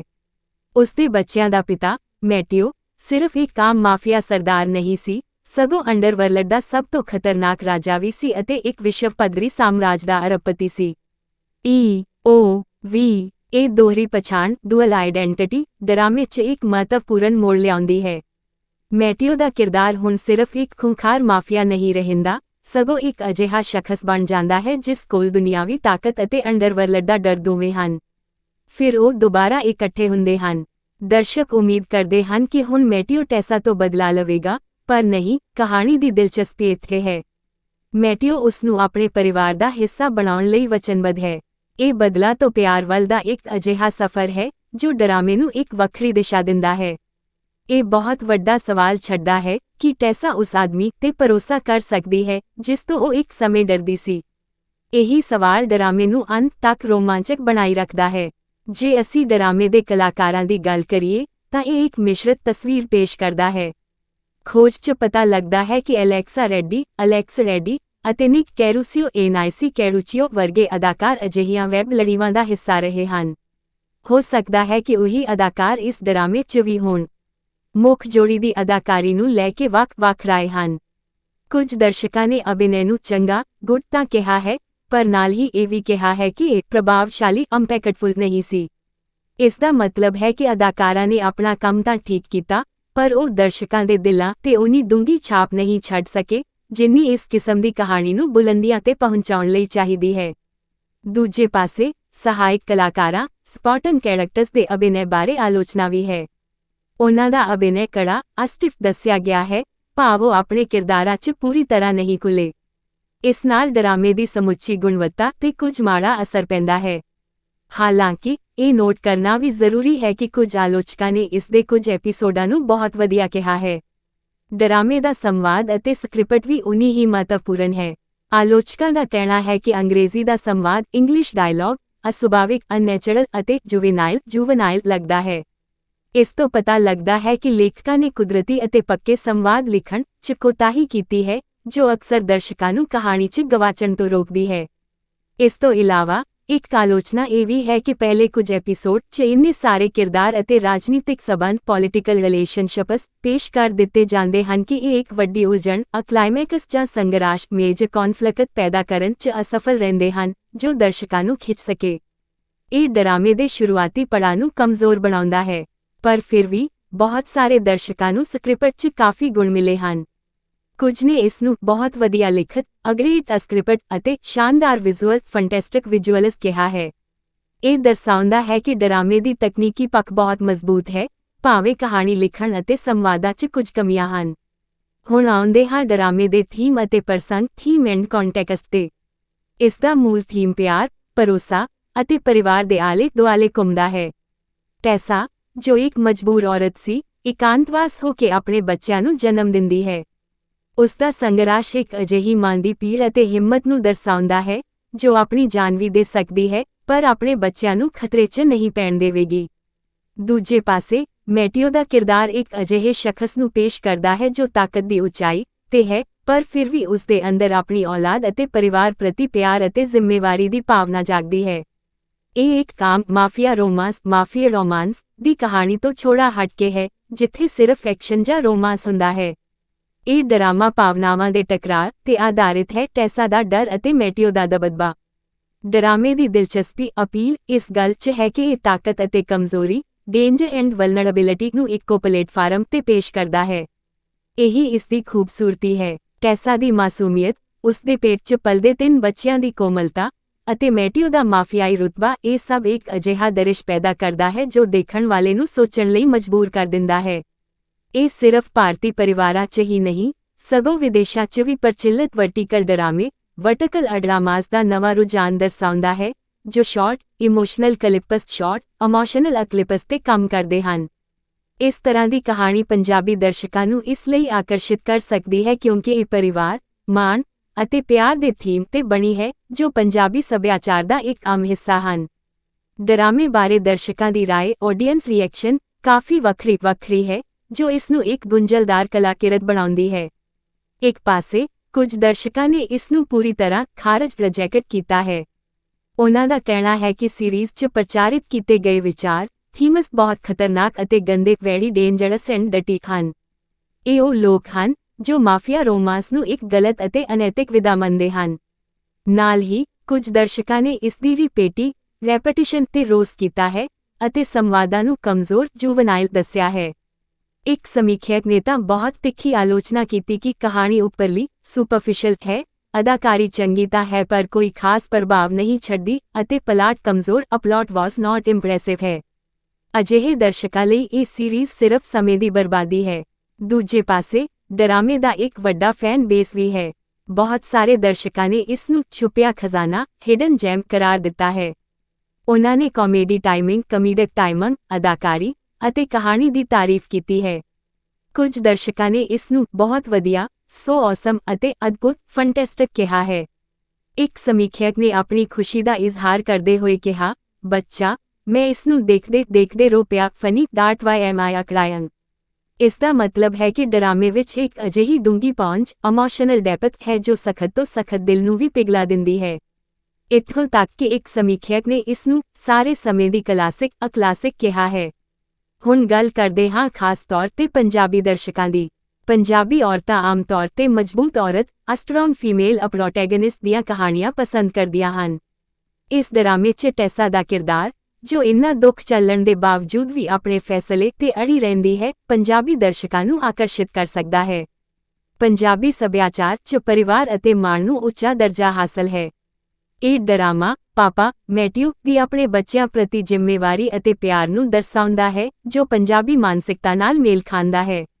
ਪਰ ਨਾਲ ਹੀ ਇਹ ਧਿਆਨ ਦੇਣ ਵਾਲੀ ਗੱਲ ਹੈ ਕਿ ਪੰਜਾਬੀ ਫਿਲਮਾਂ ਅਤੇ ਡਰਾਮਿਆਂ 'ਚ ਅਕਸਰ ਮਾਫੀਆ ਨੂੰ ਇੱਕ ਖਾਸ ਠਾਠ-ਬਾਠ ਅਤੇ ਅਹਿਮੀਅਤ ਨਾਲ ਪੇਸ਼ ਕੀਤਾ ਜਾਂਦਾ ਹੈ, ਜਿਵੇਂ ਕਿ ਫਿਲਮ ਰਾਜਧਾਨੀ ਪੰਜਾਬ ਅਤੇ ਦੁੱਲਾ ਵੈਲੀ 'ਚ ਦੇਖਣ ਨੂੰ ਮਿਲਦਾ ਹੈ। ਇਸ ਲਈ mafia king Zazza sweet captive with triplets Punjabi ਦਰਸ਼ਕਾਂ ਲਈ ਕੁਝ ਨਵਾਂ ਅਤੇ ਅਨੋਖਾ ਹੈ ਜੋ ਉਹਨਾਂ ਦੀ ਆਮ ਪਸੰਦ ਦੀ ਤਰ੍ਹਾਂ ਵੀ ਹੈ। ਡਰਾਮੇ ਦੀ ਨਿਰਦੇਸ਼ਨਾ ਅਤੇ ਵਿਜ਼ੂਅਲ ਸਟਾਈਲ ਇੱਕ ਹੋਰ ਮਹੱਤਵਪੂਰਨ ਪੱਖ ਹੈ। ਇਸ ਨੂੰ ਸ਼ਾਨਦਾਰ ਫੈਂਟੈਸਟਿਕ ਵਿਜ਼ੂਅਲਸ ਕਿਹਾ ਗਿਆ ਹੈ। ਇਹ ਛੋਟਾ ਹੋਣ ਦੇ ਬਾਵਜੂਦ ਹਰ ਦ੍ਰਿਸ਼ ਨੂੰ ਸਾਫ਼ ਸੁਥਰੇ ਢੰਗ ਨਾਲ ਪੇਸ਼ ਕੀਤਾ ਗਿਆ ਹੈ। ਮਾਫੀਆ ਦੀ ਦੁਨੀਆ ਨੂੰ ਦਿਖਾਉਣ ਲਈ ਡਾਰਕ ਲਾਈਟਿੰਗ ਅਤੇ ਗੰਭੀਰ ਰੰਗਾਂ ਸੀਰੀਅਸ ਕਲਰਸ ਦੀ ਵਰਤੋਂ ਕੀਤੀ ਗਈ ਹੈ, ਜਦੋਂ ਕਿ ਟੈਸਾ ਦੇ ਨਿੱਜੀ ਦ੍ਰਿਸ਼ਾਂ 'ਚ ਨਰਮ ਰੋਸ਼ਨੀ ਸੌਫਟ ਲਾਈਟ ਵਰਤੀ ਗਈ ਹੈ। ਇਹ ਉਲਟਾ ਪ੍ਰਭਾਵ ਕੰਟਰਾਸਟਨ ਇਫੈਕਟ ਡਰਾਮੇ ਦੇ ਦੋਹਰੇਪਣ ਡਿਊਐਲਿਟੀ ਨੂੰ ਉਜਾਗਰ ਕਰਦਾ ਹੈ। ਡਰਾਮੇ ਦੀ ਅਵਧੀ ਡਿਊਰੇਸ਼ਨ ਛੋਟੀ ਹੈ, ਜੋ ਇਸ ਨੂੰ ਬਿਨਾਂ ਰੁਕੇ ਦੇਖਣ ਲਈ ਸੌਖਾ ਬਣਾਉਂਦੀ ਹੈ। ਇਹ ਉਹਨਾਂ ਦਰਸ਼ਕਾਂ ਲਈ ਆਦਰਸ਼ ਹੈ ਜਿਨ੍ਹਾਂ ਕੋਲ ਲੰਮੇ ਟੀਵੀ ਸੀਰੀਅਲ ਦੇਖਣ ਦਾ ਸਮਾਂ ਨਹੀਂ ਹੈ। ਪਰ ਡਰਾਮੇ 'ਚ ਕੁਝ ਅਜਿਹੇ ਪਲ ਹਨ ਜੋ ਸ਼ੱਕ ਪੈਦਾ ਕਰਦੇ ਹਨ। ਉਦਾਹਰਣ ਲਈ 5 ਮਹੀਨਿਆਂ 'ਚ ਟੈਸਾ ਦਾ ਗਰਭ ਪ੍ਰੈਗਨੈਂਸੀ ਇੰਨਾ ਵੱਡਾ ਕਿਵੇਂ ਹੋ ਜਾਂਦਾ ਹੈ? ਜਾਂ ਮੈਟਿਓ ਦੇ ਇੱਕ ਵਿਸ਼ਵ ਪੱਧਰੀ ਅਰਬਪਤੀ ਹੋਣ ਦੇ ਬਾਵਜੂਦ ਉਹ ਆਪਣੇ ਬੱਚਿਆਂ ਬਾਰੇ ਪਤਾ ਕਿਉਂ ਨਹੀਂ ਲਗਾ ਸਕਿਆ? ਅਜਿਹੇ ਲੌਜੀਕਲ ਗੈਪਸ ਨੂੰ ਨਜ਼ਰਅੰਦਾਜ਼ ਕਰਨਾ ਔਖਾ ਹੈ। ਇਹ ਉਹ ਮੁੱਦੇ ਹਨ ਜੋ ਡਰਾਮੇ ਦੀ ਗੁਣਵੱਤਾ 'ਤੇ ਸਿੱਧਾ ਪ੍ਰਭਾਵ ਪਾਉਂਦੇ ਹਨ। ਇੱਕ ਸਮੀਖਿਅਕ ਨੇ ਠੀਕ ਕਿਹਾ ਕਿ ਸਮੱਸਿਆਵਾਂ ਬਹੁਤ ਆਸਾਨੀ ਨਾਲ ਹੱਲ ਹੋ ਜਾਂਦੀਆਂ ਹਨ, ਪ੍ਰੋਬਲਮਸ ਵਰ ਸੋਲਵਡ ਟੂ ਈਜ਼ੀਲੀ। ਇਸ ਲਈ ਜੇ ਤੁਸੀਂ ਯਥਾਰਥਵਾਦੀ ਰੀਅਲਿਸਟਿਕ ਕਹਾਣੀਆਂ ਦੇ ਸ਼ੌਕੀਨ ਹੋ ਤਾਂ ਹੋ ਸਕਦਾ ਹੈ ਕਿ ਇਹ ਡਰਾਮਾ ਤੁਹਾਨੂੰ ਨਿਰਾਸ਼ ਹੀ ਕਰੇ। ਹੋਰ ਡਰਾਮਿਆਂ ਨਾਲ ਤੁਲਨਾ ਕੰਪੈਰੀਜ਼ਨ ਕੀਤੀ ਜਾਵੇ ਤਾਂ ਇਸ ਕਹਾਣੀ ਵਰਗੀਆਂ ਹੋਰ ਵੀ ਕਈ ਲੜੀਵਾਰ ਮਾਰਕੀਟ 'ਚ ਮੌਜੂਦ ਹਨ, ਜਿਵੇਂ mafia daddy Zazza surprise sextuplet, mafia daddy s surprise sextuplets, love captive 2 the mafia boss, love captive 2 the mafia boss ਜਾਂ mafia Zazza tender torture, mafia s tender torture. ਇਹ ਸਾਰੇ ਡਰਾਮੇ ਇੱਕੋ ਜਿਹੀ ਫਾਰਮੂਲੇ ਦੀ ਪਾਲਣਾ ਕਰਦੇ ਹਨ, ਇੱਕ ਮਜਬੂਰ ਔਰਤ, ਇੱਕ ਕਰੋੜਪਤੀ ਮਾਫੀਆ ਪੁਰਸ਼ ਅਤੇ ਇੱਕ ਗਰਭ ਪ੍ਰੈਗਨੈਂਸੀ ਜੋ ਕਹਾਣੀ 'ਚ ਮੋੜ ਲਿਆਉਂਦਾ ਹੈ। Mafia king Zazza sweet captive with ਟ੍ਰਿਪਲੇਟਸ ਇਸੀ ਫਾਰਮੂਲੇ ਦੀ ਇੱਕ ਹੋਰ ਕੜੀ ਹੈ, ਪਰ ਇਹ ਟ੍ਰਿਪਲੇਟਸ ਦੀ ਵਿਸ਼ੇਸ਼ਤਾ ਕਰਕੇ ਥੋੜਾ ਵੱਖਰਾ ਬਣ ਜਾਂਦਾ ਹੈ। ਆਮ ਤੌਰ 'ਤੇ ਅਜਿਹੇ ਡਰਾਮਿਆਂ 'ਚ ਜੁੜਵਾਂ ਟਵਿੰਸ ਦੀ ਕਹਾਣੀ ਵੇਖਣ ਨੂੰ ਮਿਲਦੀ ਹੈ, ਪਰ 3 ਬੱਚੇ ਇਸ 'ਚ ਇੱਕ ਨਵੀਂ ਮੁਸ਼ਕਲ ਅਤੇ ਉਲਝਣ ਪੈਦਾ ਕਰਦੇ ਹਨ। ਹੁਣ ਗੱਲ ਕਰਦੇ ਹਾਂ ਕਿ ਇਹ ਡਰਾਮਾ ਕਿਸ ਲਈ ਹੈ। ਜੇ ਤੁਸੀਂ ਉਹ ਦਰਸ਼ਕ ਹੋ ਜਿਨ੍ਹਾਂ ਨੂੰ ਹਿੰਦੀ ਟੀਵੀ ਸੀਰੀਅਲਸ ਦਾ ਨਾਟਕਪਣ ਡਰਾਮਾ ਪਸੰਦ ਹੈ, ਜਾਂ ਫਿਰ ਤੁਸੀਂ ਮਾਫੀਆ ਰੋਮਾਂਸ ਵਿਧਾ ਦੇ ਪ੍ਰੇਮੀ ਹੋ, ਤਾਂ ਇਹ ਡਰਾਮਾ ਤੁਹਾਡੇ ਲਈ ਹੈ। ਪਰ ਇਸ ਵਿੱਚ ਹਿੰਸਕ, ਵਾਇਲੈਂਟ ਅਤੇ ਜਿਨਸੀ ਸੈਕਸ਼ੂਅਲ ਦ੍ਰਿਸ਼ ਹੋ ਸਕਦੇ ਹਨ। ਜੇ ਤੁਸੀਂ ਇਹਨਾਂ ਚੀਜ਼ਾਂ ਨੂੰ ਸੰਭਾਲ ਨਹੀਂ ਸਕਦੇ ਤਾਂ ਇਸ ਨੂੰ ਦੇਖਣ ਤੋਂ ਪਹਿਲਾਂ ਸੋਚ ਲਵੋ। ਇਹ ਉਹਨਾਂ ਲੋਕਾਂ ਲਈ ਵੀ ਨਹੀਂ ਹੈ ਜੋ ਹਰ ਚੀਜ਼ ਵਿੱਚ ਲੌਜਿਕ ਅਤੇ ਯਥਾਰਥਵਾਦ ਲੌਜਿਕ ਐਂਡ ਰੀਅਲਿਜ਼ਮ ਦੀ ਉਮੀਦ ਰੱਖਦੇ ਹਨ, ਕਿਉਂਕਿ ਇਸ ਕਹਾਣੀ 'ਚ ਮੁਸ਼ਕਿਲਾਂ ਦਾ ਹੱਲ ਬਹੁਤ ਜਲਦੀ ਅਤੇ ਆਸਾਨੀ ਨਾਲ ਹੋ ਜਾਂਦਾ ਹੈ ਜੋ ਹਕੀਕਤ ਨਾਲ ਮੇਲ ਨਹੀਂ ਖਾਂਦਾ। ਡਰਾਮੇ ਦੀ ਸਭ ਤੋਂ ਵੱਡੀ ਖੂਬਸੂਰਤੀ ਇਸਦੀ ਰੀਵਾਚੇਬਿਲਿਟੀ ਹੈ। ਬਹੁਤ ਸਾਰੇ ਦਰਸ਼ਕ ਇਸ ਨੂੰ ਦੁਬਾਰਾ ਦੇਖਣਾ ਪਸੰਦ ਕਰਨਗੇ ਕਿਉਂਕਿ ਇਸ ਵਿੱਚ ਇੱਕ ਅਜਿਹੀ ਖਿੱਚਚਾਮ ਹੈ ਜੋ ਬਾਰ-ਬਾਰ ਦੇਖਣ 'ਤੇ ਵੀ ਪੁਰਾਣੀ ਨਹੀਂ ਪੈਂਦੀ। ਖਾਸ ਕਰਕੇ ਜੇ ਤੁਸੀਂ ਇਸ ਦੇ ਕਿਰਦਾਰਾਂ ਨਾਲ ਇਮੋਸ਼ਨਲ ਕਨੈਕਟ ਮਹਿਸੂਸ ਕਰਦੇ ਹੋ ਤਾਂ ਹਰ ਵਾਰ ਦੇਖਣ 'ਤੇ ਤੁਹਾਨੂੰ ਕੁਝ ਨਵਾਂ ਦੇਖਣ ਨੂੰ ਮਿਲਦਾ ਹੈ। ਇਸ ਦੇ ਛੋਟੇ ਐਪੀਸੋਡਸ ਇਸ ਨੂੰ ਇੱਕ ਸੈਸ਼ਨ 'ਚ ਦੇਖਣ ਲਈ ਆਸਾਨ ਬਣਾਉਂਦੇ ਹਨ। ਸੰਖੇਪ 'ਚ mafia king Zazza sweet captive with ਟ੍ਰਿਪਲੇਟਸ ਇੱਕ ਅਜਿਹਾ ਡਰਾਮਾ ਹੈ ਜੋ ਆਪਣੀਆਂ ਸੀਮਾਵਾਂ ਲਿਮਿਟੇਸ਼ਨਸ ਦੇ ਬਾਵਜੂਦ ਵੀ ਆਪਣੇ ਇਰਾਦਿਆਂ 'ਚ ਸਪਸ਼ਟ ਹੈ। ਇਹ ਪੂਰੀ ਤਰ੍ਹਾਂ ਇੱਕ ਫਿਲਮ ਵਾਂਗ ਹੈ ਜੋ ਤੁਹਾਨੂੰ ਕੁਝ ਘੰਟਿਆਂ ਲਈ ਹਕੀਕਤ ਤੋਂ ਦੂਰ ਲੈ ਜਾਂਦਾ ਹੈ। ਇਸ ਦੀ ਕਹਾਣੀ ਭਾਵੇਂ ਅਤੇ ਨਾਟਕੀ ਡਰਾਮੈਟਿਕ ਹੈ ਅਤੇ ਸੰਵਾਦ ਕਮਜ਼ੋਰ ਹਨ, ਪਰ ਇਸ ਦੇ ਵਿਜ਼ੂਅਲ ਅਤੇ ਕੁਝ ਅਦਾਕਾਰੀ ਪਰਫਾਰਮੈਂਸ ਦੇ ਪਹਿਲੂ ਇਸ ਨੂੰ ਦੇਖਣਯੋਗ ਬਣਾਉਂਦੇ ਹਨ। ਇਹ ਉਹਨਾਂ ਲੋਕਾਂ ਲਈ ਇੱਕ ਗਿਲਟੀ ਪਲੇਜ਼ਰ ਵਾਂਗ ਹੈ ਜੋ ਮਾਫੀਆ ਰੋਮਾਂਸ ਵਿਧਾ ਨੂੰ ਪਸੰਦ ਕਰਦੇ ਹਨ, ਪਰ ਇਹ ਕਿਸੇ ਵੀ ਤਰ੍ਹਾਂ ਨਾਲ ਕੋਈ ਮਾਸਟਰਪੀਸ ਨਹੀਂ ਹੈ। ਖਾਸ ਤੌਰ 'ਤੇ ਪੰਜਾਬੀ ਦਰਸ਼ਕਾਂ ਲਈ ਇਹ ਡਰਾਮਾ ਇੱਕ ਦਿਲਚਸਪ ਤਜਰਬਾ ਹੋ ਸਕਦਾ ਹੈ। ਪੰਜਾਬੀ ਸੱਭਿਆਚਾਰ 'ਚ ਜਿੱਥੇ ਪਰਿਵਾਰ ਅਤੇ ਰਿਸ਼ਤਿਆਂ ਨੂੰ ਬਹੁਤ ਜ਼ਿਆਦਾ ਅਹਿਮੀਅਤ ਦਿੱਤੀ ਜਾਂਦੀ ਹੈ, ਉੱਥੇ ਇਹ ਕਹਾਣੀ ਇੱਕ ਵਿਦੇਸ਼ੀ ਵੈਸਟਰਨ ਨਜ਼ਰੀਏ ਤੋਂ ਇਹਨਾਂ ਭਾਵਨਾਵਾਂ ਨੂੰ ਸਮਝਣ ਦੀ ਕੋਸ਼ਿਸ਼ ਕਰਦੀ ਹੈ। ਹਾਲਾਂਕਿ ਇਸ ਵਿੱਚ ਪੰਜਾਬੀ ਭਾਸ਼ਾ ਜਾਂ ਸੱਭਿਆਚਾਰ ਦਾ ਕੋਈ ਜ਼ਿਕਰ ਨਹੀਂ ਹੈ, ਪਰ ਇਸ ਦੇ ਥੀਮਸ ਸਾਰਵਭੌਮਿਕ ਯੂਨੀਵਰਸਲ ਹਨ। ਪੰਜਾਬੀ ਦਰਸ਼ਕ ਜੋ ਅਕਸਰ ਆਪਣੀ ਮਾਂ ਬੋਲੀ ਦੀਆਂ ਫਿਲਮਾਂ ਅਤੇ ਡਰਾਮੇ ਦੇਖਦੇ ਹਨ, ਲਈ ਇਹ ਡਰਾਮਾ ਥੋੜਾ ਅਜੀਬ ਲੱਗ ਸਕਦਾ ਹੈ ਕਿਉਂਕਿ ਇਸ ਵਿੱਚ ਸੰਵਾਦ ਅੰਗਰੇਜ਼ੀ 'ਚ ਹਨ। ਹੁਣ ਗੱਲ ਕਰਦੇ ਹਾਂ ਡਰਾਮੇ ਦੀ ਸੰਭਾਵਿਤ ਪ੍ਰਸਿੱਧੀ ਦੀ। ਸੋਸ਼ਲ ਮੀਡੀਆ, ਖਾਸ ਕਰਕੇ ਇੰਸਟਾਗ੍ਰਾਮ ਅਤੇ ਟਿਕਟੌਕ 'ਤੇ ਅਜਿਹੇ ਡਰਾਮਿਆਂ ਦੇ ਕਲਿੱਪਸ ਵਾਇਰਲ ਹੁੰਦੇ ਰਹਿੰਦੇ ਹਨ। Mafia king Zazza sweet captive with ਟ੍ਰਿਪਲੇਟਸ ਨੂੰ ਵੀ ਸੋਸ਼ਲ ਮੀਡੀਆ 'ਤੇ ਬਹੁਤ ਪਸੰਦ ਕੀਤਾ ਗਿਆ ਹੈ। ਇਸ ਦੇ ਦ੍ਰਿਸ਼ਾਂ ਦੀ ਐਡੀਟਿੰਗ ਅਤੇ ਮਿਊਜ਼ਿਕ ਨੇ ਇਸ ਦੀ ਪ੍ਰਸਿੱਧੀ ਵਿੱਚ ਮਹੱਤਵਪੂਰਨ ਭੂਮਿਕਾ ਨਿਭਾਈ ਹੈ। ਇਹ ਵਰਟੀਕਲ ਡਰਾਮੇ ਵਰਟੀਕਲ ਡਰਾਮਾਜ਼ ਦੀ ਦੁਨੀਆ ਦੀ ਵੀ ਪ੍ਰਤੀਨਿਧਤਾ ਰੈਪਰੈਜ਼ੈਂਟੇਸ਼ਨ ਕਰਦਾ ਹੈ ਜੋ ਅੱਜ ਕੱਲ੍ਹ ਬਹੁਤ ਤੇਜ਼ੀ ਨਾਲ ਪ੍ਰਸਿੱਧ ਹੋ ਰਹੇ ਹਨ। ਅੰਤ 'ਚ ਮੈਂ ਇਸ ਡਰਾਮੇ ਨੂੰ 10 ਵਿੱਚੋਂ 6.5 ਦਰਜਾ ਰੇਟਿੰਗ ਦੇਵਾਂਗਾ। ਮੈਂ ਅੱਧਾ ਅੰਕ ਇਸ ਲਈ ਵੀ ਵੱਢ ਰਿਹਾ ਹਾਂ ਕਿਉਂਕਿ ਕਹਾਣੀ ਵਿੱਚ ਲੌਜਿਕ ਘੱਟ ਹੈ ਅਤੇ ਸੰਵਾਦ ਅਕਸਰ ਕਮਜ਼ੋਰ ਹਨ। ਬਾਕੀ 1.5 ਅੰਕ ਉਸ ਲਈ ਵੱਢ ਰਿਹਾ ਹਾਂ ਜੋ ਚੰਗਾ ਹੋ ਸਕਦਾ ਸੀ ਪਰ ਨਹੀਂ ਹੋ ਸਕਿਆ। 6.5 ਇੱਕ ਔਸਤ ਐਵਰੇਜ ਦਰਜਾ ਹੈ। ਜੇ ਤੁਸੀਂ ਆਪਣਾ ਸਮਾਂ ਬਿਤਾਉਣ ਲਈ ਕੁਝ ਹਲਕਾ ਫੁਲਕਾ ਲਾਈਟ ਹਾਰਟਡ ਡਰਾਮਾ ਦੇਖਣਾ ਚਾਹੁੰਦੇ ਹੋ ਤਾਂ ਤੁਸੀਂ ਇੱਕ ਵਾਰ ਇਸ ਨੂੰ ਜ਼ਰੂਰ ਦੇਖ ਸਕਦੇ ਹੋ। ਪਰ ਜੇ ਤੁਸੀਂ ਡੂੰਘੀ ਅਤੇ ਗੰਭੀਰ ਡੀਪ ਐਂਡ ਸੀਰੀਅਸ ਸਮੱਗਰੀ ਦੇ ਇੱਛੁਕ ਹੋ ਤਾਂ ਇਸ ਤੋਂ ਬਚ ਕੇ ਹੀ ਰਹਿਣਾ ਚਾਹੀਦਾ ਹੈ। Mafia king Zazza sweet captive with ਟ੍ਰਿਪਲੇਟਸ ਸਿਰਫ ਉਹੀ ਦਿਵਾਉਂਦਾ ਹੈ ਜਿੰਨਾ ਉਸ ਦੇ ਨਾਂ ਤੋਂ ਜ਼ਾਹਰ ਹੈ, ਇੱਕ ਮਾਫੀਆ ਰਾਜੇ ਦੀ ਸਵਾਦਲੀ ਮੁਹੱਬਤ ਜੇਲ੍ਹ। ਜੇ ਤੁਹਾਨੂੰ ਇਹ ਚੰਗਾ ਲੱਗੇ ਤਾਂ ਨਹੀਂ ਤਾਂ ਅਗਲੇ ਡਰਾਮੇ ਵੱਲ ਰੁਖ ਕਰੋ। ਤੇਰਾ ਮੰਨਣਾ ਹੈ ਕਿ ਪਿਆਰ ਅਤੇ ਜ਼ਿੰਦਗੀ ਦੇ ਰੰਗ ਇੱਕ ਸੀਮਾ ਤੱਕ ਹੀ ਸੀਮਤ ਹਨ, ਪਰ ਫਿਰ ਅਚਾਨਕ ਕੋਈ ਅਜਿਹੀ ਕਹਾਣੀ ਸਾਹਮਣੇ ਆਉਂਦੀ ਹੈ ਜੋ ਤੁਹਾਨੂੰ ਇਹ ਸੋਚਣ ਲਈ ਮਜਬੂਰ ਕਰ ਦਿੰਦੀ ਹੈ ਕਿ ਸ਼ਾਇਦ ਮੈਂ ਗਲਤ ਸੀ। Mafia king Zazza sweet captive with ਟ੍ਰਿਪਲੇਟਸ ਨਾਂ ਦਾ ਇਹ ਛੋਟਾ ਜਿਹਾ ਡਰਾਮਾ ਇੱਕ ਅਜਿਹੀ ਹੀ ਚੀਜ਼ ਹੈ। ਇਹ ਆਪਣੇ ਨਾਂ ਵਾਂਗ ਹੀ ਗੁੰਝਲਦਾਰ ਅਤੇ ਚਮਕਦਾਰ ਹੈ ਜੋ ਮਾਫੀਆ ਦੀ ਠੰਡਕ, ਇਕੱਲੇਪਨ ਦੀ ਕੋਮਲਤਾ ਅਤੇ ਤਿੰਨ ਨਿੱਕੀਆਂ ਜਾਨਾਂ ਦੀ ਮਾਸੂਮੀਅਤ ਨੂੰ ਇਸ ਤਰ੍ਹਾਂ ਪੇਸ਼ ਕਰਦਾ ਹੈ ਕਿ ਦੇਖਣ ਵਾਲਾ ਅੰਤ ਤੱਕ ਬੰਨਿਆ ਰਹਿੰਦਾ ਹੈ। ਇਹ ਸਿਰਫ ਇੱਕ ਮਨੋਰੰਜਨ ਨਹੀਂ ਸਗੋਂ ਇੱਕ ਪੂਰਾ ਤਜਰਬਾ ਹੈ, ਖਾਸ ਕਰਕੇ ਪੰਜਾਬੀ ਦਰਸ਼ਕਾਂ ਲਈ ਜੋ ਰੋਮਾਂਸ, ਡਰਾਮੇ ਅਤੇ ਛੋੜਾ ਜਿਹਾ ਨਾਟਕੀ ਸਵਾਦ ਪਸੰਦ ਕਰਦੇ ਹਨ। ਇਹ ਡਰਾਮਾ ਗੁੱਡਸ਼ਾਟ ਵਰਗੇ ਪਲੇਟਫਾਰਮ ਤੇ ਉਪਲਬਧ ਹੈ ਜਿਸ ਨੇ ਹਾਲ ਹੀ 'ਚ ਅਜਿਹੀਆਂ ਵਰਟੀਕਲ ਸ਼ਾਟ ਫਿਲਮਾਂ ਦਾ ਰੁਝਾਨ ਸ਼ੁਰੂ ਕੀਤਾ ਹੈ। ਆਓ ਇਸ ਡਰਾਮੇ ਦੀ ਹਰ ਪਰਤ ਨੂੰ ਖੋਲ੍ਹ ਕੇ ਦੇਖਦੇ ਹਾਂ।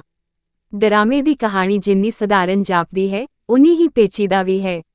ਇਸ ਦਾ ਮੁੱਖ ਪਲਾਟ ਟੈਸ ਨਾਂ ਦੀ ਮੁੰਡੀ ਦੇ ਦੁਆਲੇ ਘੁੰਮਦਾ ਹੈ ਜਿਸ ਨੂੰ ਉਸਦੇ ਆਪਣੇ ਹੀ ਕਿਸੇ ਜਾਣ ਪਛਾਣ ਵਾਲੇ ਧੋਖੇ ਨਾਲ ਮਟੇਓ ਨਾਂ ਦੇ ਮਾਫੀਆ ਖਾਨਦਾਨ ਦੇ ਬੇਰਹਿਮ ਵਾਰਸ ਨਾਲ ਇੱਕ ਰਾਤ ਬਤੀਤ ਕਰਨ ਲਈ ਮਜਬੂਰ ਕੀਤਾ ਜਾਂਦਾ ਹੈ।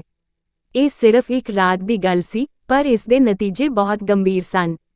ਕੁਝ ਹਫ਼ਤਿਆਂ ਬਾਅਦ ਟੈਸਾ ਨੂੰ ਪਤਾ ਲੱਗਦਾ ਹੈ ਕਿ ਉਹ ਉਮੀਦ ਨਾਲ ਹੈ ਅਤੇ ਉਹ ਵੀ 3 ਬੱਚਿਆਂ ਦੀ ਮਾਂ ਬਣਨ ਵਾਲੀ ਹੈ। ਇਹ ਖਬਰ ਉਸਦੀ ਜ਼ਿੰਦਗੀ ਨੂੰ ਪੂਰੀ ਤਰ੍ਹਾਂ ਬਦਲ ਕੇ ਰੱਖ ਦਿੰਦੀ ਹੈ। ਡਰ ਅਤੇ ਅਨਿਸ਼ਚਿਤਤਾ ਨਾਲ ਭਰੀ ਹੋਈ ਟੈਸਾ ਆਪਣੇ ਪੇਟ 'ਚ ਪਲਦੇ 3 ਬੱਚਿਆਂ ਨੂੰ ਲੈ ਕੇ ਬਿਨਾਂ ਕਿਸੇ ਨਿਸ਼ਾਨ ਦੇ ਗਾਇਬ ਹੋ ਜਾਂਦੀ ਹੈ। ਇਹ ਉਸਦੀ ਮਜਬੂਰੀ ਸੀ ਜੋ ਇੱਕ ਔਰਤ ਦੀ ਆਪਣੀ ਔਲਾਦ ਨੂੰ ਬਚਾਉਣ ਦੀ ਕੋਸ਼ਿਸ਼ ਨੂੰ ਦਰਸਾਉਂਦੀ ਹੈ।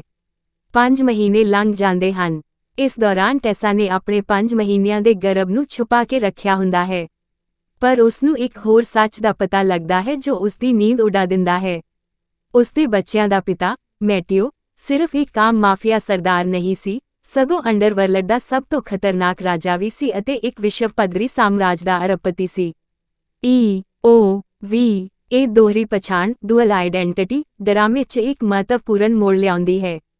ਮੈਟਿਓ ਦਾ ਕਿਰਦਾਰ ਹੁਣ ਸਿਰਫ ਇੱਕ ਖੂੰਖਾਰ ਮਾਫੀਆ ਨਹੀਂ ਰਹਿੰਦਾ, ਸਗੋਂ ਇੱਕ ਅਜਿਹਾ ਸ਼ਖਸ ਬਣ ਜਾਂਦਾ ਹੈ ਜਿਸ ਕੋਲ ਦੁਨਿਆਵੀ ਤਾਕਤ ਅਤੇ ਅੰਡਰਵਰਲਡ ਦਾ ਡਰ ਦੋਵੇਂ ਹਨ। ਫਿਰ ਉਹ ਦੁਬਾਰਾ ਇਕੱਠੇ ਹੁੰਦੇ ਹਨ। ਦਰਸ਼ਕ ਉਮੀਦ ਕਰਦੇ ਹਨ ਕਿ ਹੁਣ ਮੈਟਿਓ ਟੈਸਾ ਤੋਂ ਬਦਲਾ ਲਵੇਗਾ, ਪਰ ਨਹੀਂ, ਕਹਾਣੀ ਦੀ ਦਿਲਚਸਪੀ ਇੱਥੇ ਹੈ। ਮੈਟਿਓ ਉਸਨੂੰ ਆਪਣੇ ਪਰਿਵਾਰ ਦਾ ਹਿੱਸਾ ਬਣਾਉਣ ਲਈ ਵਚਨਬੱਧ ਹੈ। ਇਹ ਬਦਲਾ ਤੋਂ ਪਿਆਰ ਵੱਲ ਦਾ ਇੱਕ ਅਜਿਹਾ ਸਫ਼ਰ ਹੈ ਜੋ ਡਰਾਮੇ ਨੂੰ ਇੱਕ ਵੱਖਰੀ ਦਿਸ਼ਾ ਦਿੰਦਾ ਹੈ। ਇਹ ਬਹੁਤ ਵੱਡਾ ਸਵਾਲ ਛੱਡਦਾ ਹੈ ਕਿ ਟੈਸਾ ਉਸ ਆਦਮੀ ਤੇ ਭਰੋਸਾ ਕਰ ਸਕਦੀ ਹੈ ਜਿਸ ਤੋਂ ਉਹ ਇੱਕ ਸਮੇਂ ਡਰਦੀ ਸੀ। ਇਹੀ ਸਵਾਲ ਡਰਾਮੇ ਨੂੰ ਅੰਤ ਤੱਕ ਰੋਮਾਂਚਕ ਬਣਾਈ ਰੱਖਦਾ ਹੈ। ਜੇ ਅਸੀਂ ਡਰਾਮੇ ਦੇ ਕਲਾਕਾਰਾਂ ਦੀ ਗੱਲ ਕਰੀਏ ਤਾਂ ਇਹ ਇੱਕ ਮਿਸ਼ਰਤ ਤਸਵੀਰ ਪੇਸ਼ ਕਰਦਾ ਹੈ। ਖੋਜ 'ਚ ਪਤਾ ਲੱਗਦਾ ਹੈ ਕਿ ਅਲੈਕਸ ਰੈਡੀ ਅਤੇ ਨਿਕ ਕੈਰੂਚੀਓ ਵਰਗੇ ਅਦਾਕਾਰ ਅਜਿਹੀਆਂ ਵੈਬ ਲੜੀਵਾਂ ਦਾ ਹਿੱਸਾ ਰਹੇ ਹਨ। ਹੋ ਸਕਦਾ ਹੈ ਕਿ ਉਹੀ ਅਦਾਕਾਰ ਇਸ ਡਰਾਮੇ 'ਚ ਵੀ ਹੋਣ। ਮੁੱਖ ਜੋੜੀ ਦੀ ਅਦਾਕਾਰੀ ਨੂੰ ਲੈ ਕੇ ਵੱਖ-ਵੱਖ ਰਾਏ ਹਨ। ਕੁਝ ਦਰਸ਼ਕਾਂ ਨੇ ਅਭਿਨੈ ਨੂੰ ਗੁੱਡ ਤਾਂ ਕਿਹਾ ਹੈ, ਪਰ ਨਾਲ ਹੀ ਇਹ ਵੀ ਕਿਹਾ ਹੈ ਕਿ ਇਹ ਪ੍ਰਭਾਵਸ਼ਾਲੀ ਇੰਪੈਕਟਫੁਲ ਨਹੀਂ ਸੀ। ਇਸ ਦਾ ਮਤਲਬ ਹੈ ਕਿ ਅਦਾਕਾਰਾਂ ਨੇ ਆਪਣਾ ਕੰਮ ਤਾਂ ਠੀਕ ਕੀਤਾ, ਪਰ ਉਹ ਦਰਸ਼ਕਾਂ ਦੇ ਦਿਲਾਂ ਤੇ ਉਨੀ ਡੂੰਘੀ ਛਾਪ ਨਹੀਂ ਛੱਡ ਸਕੇ ਜਿੰਨੀ ਇਸ ਕਿਸਮ ਦੀ ਕਹਾਣੀ ਨੂੰ ਬੁਲੰਦੀਆਂ ਤੇ ਪਹੁੰਚਾਉਣ ਲਈ ਚਾਹੀਦੀ ਹੈ। ਦੂਜੇ ਪਾਸੇ ਸਹਾਇਕ ਕਲਾਕਾਰਾਂ ਸਪੋਰਟਿੰਗ ਕੈਰੈਕਟਰਸ ਦੇ ਅਭਿਨੈ ਬਾਰੇ ਆਲੋਚਨਾ ਵੀ ਹੈ। ਉਹਨਾਂ ਦਾ ਅਭਿਨੈ ਕੜਾ ਅਸਟਿਫ ਦੱਸਿਆ ਗਿਆ ਹੈ, ਭਾਵ ਉਹ ਆਪਣੇ ਕਿਰਦਾਰਾਂ 'ਚ ਪੂਰੀ ਤਰ੍ਹਾਂ ਨਹੀਂ ਘੁਲੇ। ਇਸ ਨਾਲ ਡਰਾਮੇ ਦੀ ਸਮੁੱਚੀ ਗੁਣਵੱਤਾ ਤੇ ਕੁਝ ਮਾੜਾ ਅਸਰ ਪੈਂਦਾ ਹੈ। ਹਾਲਾਂਕਿ ਇਹ ਨੋਟ ਕਰਨਾ ਵੀ ਜ਼ਰੂਰੀ ਹੈ ਕਿ ਕੁਝ ਆਲੋਚਕਾਂ ਨੇ ਇਸ ਦੇ ਕੁਝ ਐਪੀਸੋਡਾਂ ਨੂੰ ਬਹੁਤ ਵਧੀਆ ਕਿਹਾ ਹੈ। ਡਰਾਮੇ ਦਾ ਸੰਵਾਦ ਅਤੇ ਸਕ੍ਰਿਪਟ ਵੀ ਉਨੀ ਹੀ ਮਹੱਤਵਪੂਰਨ ਹੈ। ਆਲੋਚਕਾਂ ਦਾ ਕਹਿਣਾ ਹੈ ਕਿ ਅੰਗਰੇਜ਼ੀ ਦਾ ਸੰਵਾਦ ਇੰਗਲਿਸ਼ ਡਾਇਲੌਗ ਅਸੁਭਾਵਿਕ ਅਨਨੈਚੁਰਲ ਅਤੇ ਜੁਵੇਨਾਈਲ ਲੱਗਦਾ ਹੈ। ਇਸ ਤੋਂ ਪਤਾ ਲੱਗਦਾ ਹੈ ਕਿ ਲੇਖਕਾਂ ਨੇ ਕੁਦਰਤੀ ਅਤੇ ਪੱਕੇ ਸੰਵਾਦ ਲਿਖਣ 'ਚ ਕੋਤਾਹੀ ਕੀਤੀ ਹੈ, ਜੋ ਅਕਸਰ ਦਰਸ਼ਕਾਂ ਨੂੰ ਕਹਾਣੀ 'ਚ ਗਵਾਚਣ ਤੋਂ ਰੋਕਦੀ ਹੈ। ਇਸ ਤੋਂ ਇਲਾਵਾ ਇੱਕ ਆਲੋਚਨਾ ਇਹ ਵੀ ਹੈ ਕਿ ਪਹਿਲੇ ਕੁਝ ਐਪੀਸੋਡ 'ਚ ਇੰਨੇ ਸਾਰੇ ਕਿਰਦਾਰ ਅਤੇ ਰਾਜਨੀਤਿਕ ਸਬੰਧ ਪੋਲੀਟੀਕਲ ਰਿਲੇਸ਼ਨਸ਼ਿਪਸ ਪੇਸ਼ ਕਰ ਦਿੱਤੇ ਜਾਂਦੇ ਹਨ ਕਿ ਇਹ ਇੱਕ ਵੱਡੀ ਉਲਝਣ ਕਲਾਈਮੈਕਸ ਜਾਂ ਸੰਘਰਸ਼ ਮੇਜਰ ਕੌਨਫਲਿਕਟ ਪੈਦਾ ਕਰਨ 'ਚ ਅਸਫਲ ਰਹਿੰਦੇ ਹਨ, ਜੋ ਦਰਸ਼ਕਾਂ ਨੂੰ ਖਿੱਚ ਸਕੇ। ਇਹ ਡਰਾਮੇ ਦੇ ਸ਼ੁਰੂਆਤੀ ਪੜਾਅ ਨੂੰ ਕਮਜ਼ੋਰ ਬਣਾਉਂਦਾ ਹੈ, ਪਰ ਫਿਰ ਵੀ ਬਹੁਤ ਸਾਰੇ ਦਰਸ਼ਕਾਂ ਨੂੰ ਸਕ੍ਰਿਪਟ 'ਚ ਕਾਫੀ ਗੁਣ ਮਿਲੇ ਹਨ। ਕੁਝ ਨੇ ਇਸ ਨੂੰ ਬਹੁਤ ਵਧੀਆ ਲਿਖਤ, ਅਗਰੇਟ ਸਕ੍ਰਿਪਟ ਅਤੇ ਸ਼ਾਨਦਾਰ ਵਿਜ਼ੂਅਲ ਫੈਂਟੈਸਟਿਕ ਵਿਜ਼ੂਅਲਸ ਕਿਹਾ ਹੈ। ਇਹ ਦਰਸਾਉਂਦਾ ਹੈ ਕਿ ਡਰਾਮੇ ਦੀ ਤਕਨੀਕੀ ਪੱਖ ਬਹੁਤ ਮਜ਼ਬੂਤ ਹੈ, ਭਾਵੇਂ ਕਹਾਣੀ ਲਿਖਣ ਅਤੇ ਸੰਵਾਦਾਂ 'ਚ ਕੁਝ ਕਮੀਆਂ ਹਨ। ਹੁਣ ਆਉਂਦੇ ਹਾਂ ਡਰਾਮੇ ਦੇ ਥੀਮ ਅਤੇ ਪ੍ਰਸੰਗ ਥੀਮ ਐਂਡ ਕੰਟੈਕਸਟ ਤੇ। ਇਸ ਦਾ ਮੂਲ ਥੀਮ ਪਿਆਰ, ਭਰੋਸਾ ਅਤੇ ਪਰਿਵਾਰ ਦੇ ਆਲੇ ਦੁਆਲੇ ਘੁੰਮਦਾ ਹੈ। ਟੈਸਾ, ਜੋ ਇੱਕ ਮਜਬੂਰ ਔਰਤ ਸੀ, ਇਕਾਂਤਵਾਸ ਹੋ ਕੇ ਆਪਣੇ ਬੱਚਿਆਂ ਨੂੰ ਜਨਮ ਦਿੰਦੀ ਹੈ। ਉਸ ਦਾ ਸੰਘਰਸ਼ ਇੱਕ ਅਜਿਹੀ ਮਾਂ ਦੀ ਪੀੜ ਅਤੇ ਹਿੰਮਤ ਨੂੰ ਦਰਸਾਉਂਦਾ ਹੈ, ਜੋ ਆਪਣੀ ਜਾਨ ਵੀ ਦੇ ਸਕਦੀ ਹੈ, ਪਰ ਆਪਣੇ ਬੱਚਿਆਂ ਨੂੰ ਖਤਰੇ 'ਚ ਨਹੀਂ ਪੈਣ ਦੇਵੇਗੀ।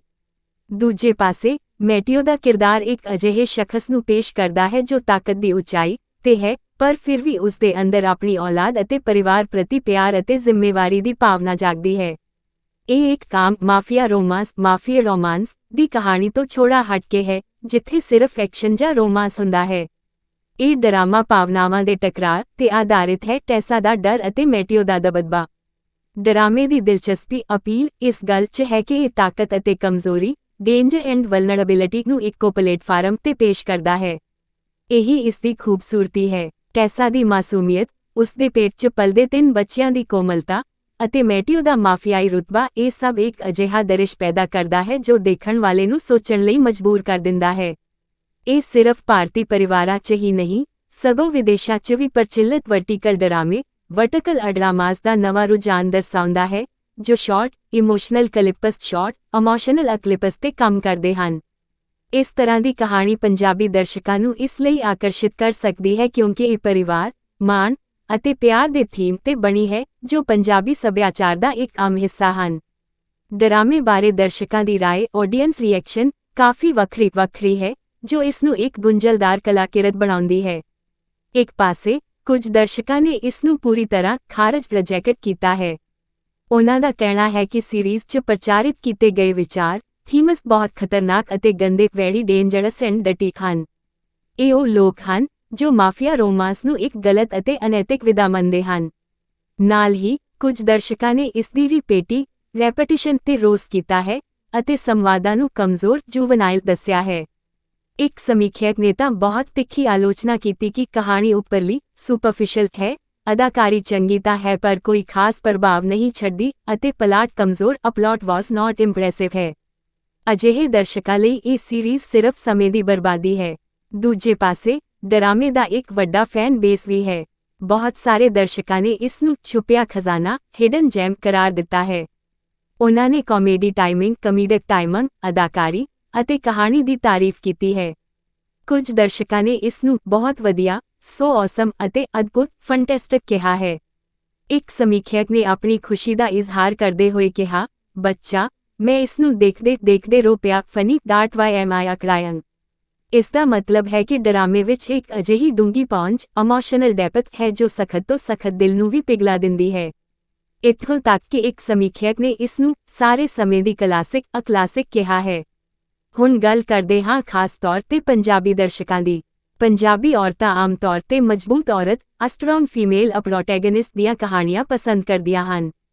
ਇਸ ਡਰਾਮੇ 'ਚ ਟੈਸਾ ਦਾ ਕਿਰਦਾਰ, ਜੋ ਇੰਨਾ ਦੁੱਖ ਝੱਲਣ ਦੇ ਬਾਵਜੂਦ ਵੀ ਆਪਣੇ ਫੈਸਲੇ ਤੇ ਅੜੀ ਰਹਿੰਦੀ ਹੈ, ਪੰਜਾਬੀ ਦਰਸ਼ਕਾਂ ਨੂੰ ਆਕਰਸ਼ਿਤ ਕਰ ਸਕਦਾ ਹੈ। ਪੰਜਾਬੀ ਸੱਭਿਆਚਾਰ 'ਚ ਪਰਿਵਾਰ ਅਤੇ ਮਾਣ ਨੂੰ ਉੱਚਾ ਦਰਜਾ ਹਾਸਲ ਹੈ। ਇਹ ਡਰਾਮਾ ਪਾਪਾ ਮੈਟਿਓ ਦੀ ਆਪਣੇ ਬੱਚਿਆਂ ਪ੍ਰਤੀ ਜ਼ਿੰਮੇਵਾਰੀ ਅਤੇ ਪਿਆਰ ਨੂੰ ਦਰਸਾਉਂਦਾ ਹੈ, ਜੋ ਪੰਜਾਬੀ ਮਾਨਸਿਕਤਾ ਨਾਲ ਮੇਲ ਖਾਂਦਾ ਹੈ। ਪਰ ਨਾਲ ਹੀ, ਇਹ ਧਿਆਨ ਦੇਣ ਵਾਲੀ ਗੱਲ ਹੈ ਕਿ ਪੰਜਾਬੀ ਫਿਲਮਾਂ ਅਤੇ ਡਰਾਮਿਆਂ 'ਚ ਅਕਸਰ ਮਾਫੀਆ ਨੂੰ ਇੱਕ ਖਾਸ ਠਾਠ-ਬਾਠ ਅਤੇ ਅਹਿਮੀਅਤ ਨਾਲ ਪੇਸ਼ ਕੀਤਾ ਜਾਂਦਾ ਹੈ, ਜਿਵੇਂ ਕਿ ਫਿਲਮ ਰਾਜਧਾਨੀ ਪੰਜਾਬ ਅਤੇ ਦੁੱਲਾ ਵੈਲੀ 'ਚ ਦੇਖਣ ਨੂੰ ਮਿਲਦਾ ਹੈ। ਇਸ ਲਈ mafia king Zazza sweet captive with triplets Punjabi ਦਰਸ਼ਕਾਂ ਲਈ ਕੁਝ ਨਵਾਂ ਅਤੇ ਅਨੋਖਾ ਹੈ, ਜੋ ਉਹਨਾਂ ਦੀ ਆਮ ਪਸੰਦ ਦੀ ਤਰ੍ਹਾਂ ਵੀ ਹੈ। ਡਰਾਮੇ ਦੀ ਨਿਰਦੇਸ਼ਨਾ ਅਤੇ ਵਿਜ਼ੂਅਲ ਸਟਾਈਲ ਇੱਕ ਹੋਰ ਮਹੱਤਵਪੂਰਨ ਪੱਖ ਹੈ। ਇਸ ਨੂੰ ਸ਼ਾਨਦਾਰ ਵਿਜ਼ੂਅਲ ਫੈਂਟੈਸਟਿਕ ਵਿਜ਼ੂਅਲਸ ਕਿਹਾ ਗਿਆ ਹੈ। ਇਹ ਛੋਟਾ ਹੋਣ ਦੇ ਬਾਵਜੂਦ ਹਰ ਦ੍ਰਿਸ਼ ਨੂੰ ਸਾਫ਼ ਸੁਥਰੇ ਢੰਗ ਨਾਲ ਪੇਸ਼ ਕੀਤਾ ਗਿਆ ਹੈ। ਮਾਫੀਆ ਦੀ ਦੁਨੀਆ ਨੂੰ ਦਿਖਾਉਣ ਲਈ ਡਾਰਕ ਲਾਈਟਿੰਗ ਅਤੇ ਗੰਭੀਰ ਰੰਗਾਂ ਸੀਰੀਅਸ ਕਲਰਸ ਦੀ ਵਰਤੋਂ ਕੀਤੀ ਗਈ ਹੈ, ਜਦੋਂ ਕਿ ਟੈਸਾ ਦੇ ਨਿੱਜੀ ਦ੍ਰਿਸ਼ਾਂ 'ਚ ਨਰਮ ਰੋਸ਼ਨੀ ਸੌਫਟ ਲਾਈਟ ਵਰਤੀ ਗਈ ਹੈ। ਇਹ ਉਲਟਾ ਪ੍ਰਭਾਵ ਕੰਟਰਾਸਟਨ ਇਫੈਕਟ ਡਰਾਮੇ ਦੇ ਦੋਹਰੇਪਣ ਡਿਊਐਲਿਟੀ ਨੂੰ ਉਜਾਗਰ ਕਰਦਾ ਹੈ। ਡਰਾਮੇ ਦੀ ਅਵਧੀ ਡਿਊਰੇਸ਼ਨ ਛੋਟੀ ਹੈ, ਜੋ ਇਸ ਨੂੰ ਬਿਨਾਂ ਰੁਕੇ ਦੇਖਣ ਲਈ ਸੌਖਾ ਬਣਾਉਂਦੀ ਹੈ। ਇਹ ਉਹਨਾਂ ਦਰਸ਼ਕਾਂ ਲਈ ਆਦਰਸ਼ ਹੈ ਜਿਨ੍ਹਾਂ ਕੋਲ ਲੰਮੇ ਟੀਵੀ ਸੀਰੀਅਲ ਦੇਖਣ ਦਾ ਸਮਾਂ ਨਹੀਂ ਹੈ। ਪਰ ਡਰਾਮੇ 'ਚ ਕੁਝ ਅਜਿਹੇ ਪਲ ਹਨ ਜੋ ਸ਼ੱਕ ਪੈਦਾ ਕਰਦੇ ਹਨ। ਉਦਾਹਰਣ ਲਈ 5 ਮਹੀਨਿਆਂ 'ਚ ਟੈਸਾ ਦਾ ਗਰਭ ਪ੍ਰੈਗਨੈਂਸੀ ਇੰਨਾ ਵੱਡਾ ਕਿਵੇਂ ਹੋ ਜਾਂਦਾ ਹੈ? ਜਾਂ ਮੈਟਿਓ ਦੇ ਇੱਕ ਵਿਸ਼ਵ ਪੱਧਰੀ ਅਰਬਪਤੀ ਹੋਣ ਦੇ ਬਾਵਜੂਦ ਉਹ ਆਪਣੇ ਬੱਚਿਆਂ ਬਾਰੇ ਪਤਾ ਕਿਉਂ ਨਹੀਂ ਲਗਾ ਸਕਿਆ? ਅਜਿਹੇ ਲੌਜੀਕਲ ਗੈਪਸ ਨੂੰ ਨਜ਼ਰਅੰਦਾਜ਼ ਕਰਨਾ ਔਖਾ ਹੈ। ਇਹ ਉਹ ਮੁੱਦੇ ਹਨ ਜੋ ਡਰਾਮੇ ਦੀ ਗੁਣਵੱਤਾ 'ਤੇ ਸਿੱਧਾ ਪ੍ਰਭਾਵ ਪਾਉਂਦੇ ਹਨ। ਇੱਕ ਸਮੀਖਿਅਕ ਨੇ ਠੀਕ ਕਿਹਾ ਕਿ ਸਮੱਸਿਆਵਾਂ ਬਹੁਤ ਆਸਾਨੀ ਨਾਲ ਹੱਲ ਹੋ ਜਾਂਦੀਆਂ ਹਨ, ਪ੍ਰੋਬਲਮਸ ਵਰ ਸੋਲਵਡ ਟੂ ਈਜ਼ੀਲੀ।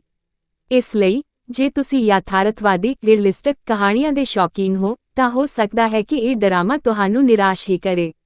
ਹੋਰ ਡਰਾਮਿਆਂ ਨਾਲ ਤੁਲਨਾ ਕੰਪੈਰੀਜ਼ਨ ਕੀਤੀ ਜਾਵੇ ਤਾਂ ਇਸ ਕਹਾਣੀ ਵਰਗੀਆਂ ਹੋਰ ਵੀ ਕਈ ਲੜੀਵਾਰ ਮਾਰਕੀਟ 'ਚ ਮੌਜੂਦ ਹਨ, ਜਿਵੇਂ mafia daddy Zazza surprise sextuplet mafia daddy s surprise sextuplets love captive 2 the mafia boss love captive 2 the mafia boss ਜਾਂ mafia Zazza tender torture mafia s tender torture. ਇਹ ਸਾਰੇ ਡਰਾਮੇ ਇੱਕੋ ਜਿਹੀ ਫਾਰਮੂਲੇ ਦੀ ਪਾਲਣਾ ਕਰਦੇ ਹਨ, ਇੱਕ ਮਜਬੂਰ ਔਰਤ, ਇੱਕ ਕਰੋੜਪਤੀ ਮਾਫੀਆ ਪੁਰਸ਼ ਅਤੇ ਇੱਕ ਗਰਭ ਪ੍ਰੈਗਨੈਂਸੀ ਜੋ ਕਹਾਣੀ 'ਚ ਮੋੜ ਲਿਆਉਂਦਾ ਹੈ। Mafia king Zazza sweet captive with ਟ੍ਰਿਪਲੇਟਸ ਇਸੀ ਫਾਰਮੂਲੇ ਦੀ ਇੱਕ ਹੋਰ ਕੜੀ ਹੈ, ਪਰ ਇਹ ਟ੍ਰਿਪਲੇਟਸ ਦੀ ਵਿਸ਼ੇਸ਼ਤਾ ਕਰਕੇ ਥੋੜਾ ਵੱਖਰਾ ਬਣ ਜਾਂਦਾ ਹੈ। ਆਮ ਤੌਰ 'ਤੇ ਅਜਿਹੇ ਡਰਾਮਿਆਂ 'ਚ ਜੁੜਵਾਂ ਟਵਿਨਸ ਦੀ ਕਹਾਣੀ ਵੇਖਣ ਨੂੰ ਮਿਲਦੀ ਹੈ, ਪਰ 3 ਬੱਚੇ ਇਸ 'ਚ ਇੱਕ ਨਵੀਂ ਮੁਸ਼ਕਲ ਅਤੇ ਉਲਝਣ ਪੈਦਾ ਕਰਦੇ ਹਨ। ਹੁਣ ਗੱਲ ਕਰਦੇ ਹਾਂ ਕਿ ਇਹ ਡਰਾਮਾ ਕਿਸ ਲਈ ਹੈ। ਜੇ ਤੁਸੀਂ ਉਹ ਦਰਸ਼ਕ ਹੋ ਜਿਨ੍ਹਾਂ ਨੂੰ ਹਿੰਦੀ ਟੀਵੀ ਸੀਰੀਅਲਸ ਦਾ ਨਾਟਕਪਣ ਡਰਾਮਾ ਪਸੰਦ ਹੈ, ਜਾਂ ਫਿਰ ਤੁਸੀਂ ਮਾਫੀਆ ਰੋਮਾਂਸ ਵਿਧਾ ਦੇ ਪ੍ਰੇਮੀ ਹੋ, ਤਾਂ ਇਹ ਡਰਾਮਾ ਤੁਹਾਡੇ ਲਈ ਹੈ। ਪਰ ਇਸ ਵਿੱਚ ਹਿੰਸਕ ਵਾਇਲੈਂਟ ਅਤੇ ਜਿਨਸੀ ਸੈਕਸ਼ੂਅਲ ਦ੍ਰਿਸ਼ ਹੋ ਸਕਦੇ ਹਨ। ਜੇ ਤੁਸੀਂ ਇਹਨਾਂ ਚੀਜ਼ਾਂ ਨੂੰ ਸੰਭਾਲ ਨਹੀਂ ਸਕਦੇ ਤਾਂ ਇਸ ਨੂੰ ਦੇਖਣ ਤੋਂ ਪਹਿਲਾਂ ਸੋਚ ਲਵੋ। ਇਹ ਉਹਨਾਂ ਲੋਕਾਂ ਲਈ ਵੀ ਨਹੀਂ ਹੈ ਜੋ ਹਰ ਚੀਜ਼ ਵਿੱਚ ਲੌਜਿਕ ਅਤੇ ਯਥਾਰਥਵਾਦ ਲੌਜਿਕ ਐਂਡ ਰੀਅਲਿਜ਼ਮ ਦੀ ਉਮੀਦ ਰੱਖਦੇ ਹਨ, ਕਿਉਂਕਿ ਇਸ ਕਹਾਣੀ 'ਚ ਮੁਸ਼ਕਿਲਾਂ ਦਾ ਹੱਲ ਬਹੁਤ ਜਲਦੀ ਅਤੇ ਆਸਾਨੀ ਨਾਲ ਹੋ ਜਾਂਦਾ ਹੈ ਜੋ ਹਕੀਕਤ ਨਾਲ ਮੇਲ ਨਹੀਂ ਖਾਂਦਾ। ਡਰਾਮੇ ਦੀ ਸਭ ਤੋਂ ਵੱਡੀ ਖੂਬਸੂਰਤੀ ਇਸਦੀ ਰੀਵਾਚੇਬਿਲਿਟੀ ਹੈ। ਬਹੁਤ ਸਾਰੇ ਦਰਸ਼ਕ ਇਸ ਨੂੰ ਦੁਬਾਰਾ ਦੇਖਣਾ ਪਸੰਦ ਕਰਨਗੇ ਕਿਉਂਕਿ ਇਸ ਵਿੱਚ ਇੱਕ ਅਜਿਹੀ ਖਿੱਚਚਾਮ ਹੈ ਜੋ ਬਾਰ-ਬਾਰ ਦੇਖਣ 'ਤੇ ਵੀ ਪੁਰਾਣੀ ਨਹੀਂ ਪੈਂਦੀ। ਖਾਸ ਕਰਕੇ ਜੇ ਤੁਸੀਂ ਇਸ ਦੇ ਕਿਰਦਾਰਾਂ ਨਾਲ ਇਮੋਸ਼ਨਲ ਕਨੈਕਟ ਮਹਿਸੂਸ ਕਰਦੇ ਹੋ ਤਾਂ ਹਰ ਵਾਰ ਦੇਖਣ 'ਤੇ ਤੁਹਾਨੂੰ ਕੁਝ ਨਵਾਂ ਦੇਖਣ ਨੂੰ ਮਿਲਦਾ ਹੈ। ਇਸ ਦੇ ਛੋਟੇ ਐਪੀਸੋਡਸ ਇਸ ਨੂੰ ਇੱਕ ਸੈਸ਼ਨ 'ਚ ਦੇਖਣ ਲਈ ਆਸਾਨ ਬਣਾਉਂਦੇ ਹਨ। ਸੰਖੇਪ 'ਚ mafia king Zazza sweet captive with ਟ੍ਰਿਪਲੇਟਸ ਇੱਕ ਅਜਿਹਾ ਡਰਾਮਾ ਹੈ ਜੋ ਆਪਣੀਆਂ ਸੀਮਾਵਾਂ ਲਿਮਿਟੇਸ਼ਨਸ ਦੇ ਬਾਵਜੂਦ ਵੀ ਆਪਣੇ ਇਰਾਦਿਆਂ 'ਚ ਸਪਸ਼ਟ ਹੈ।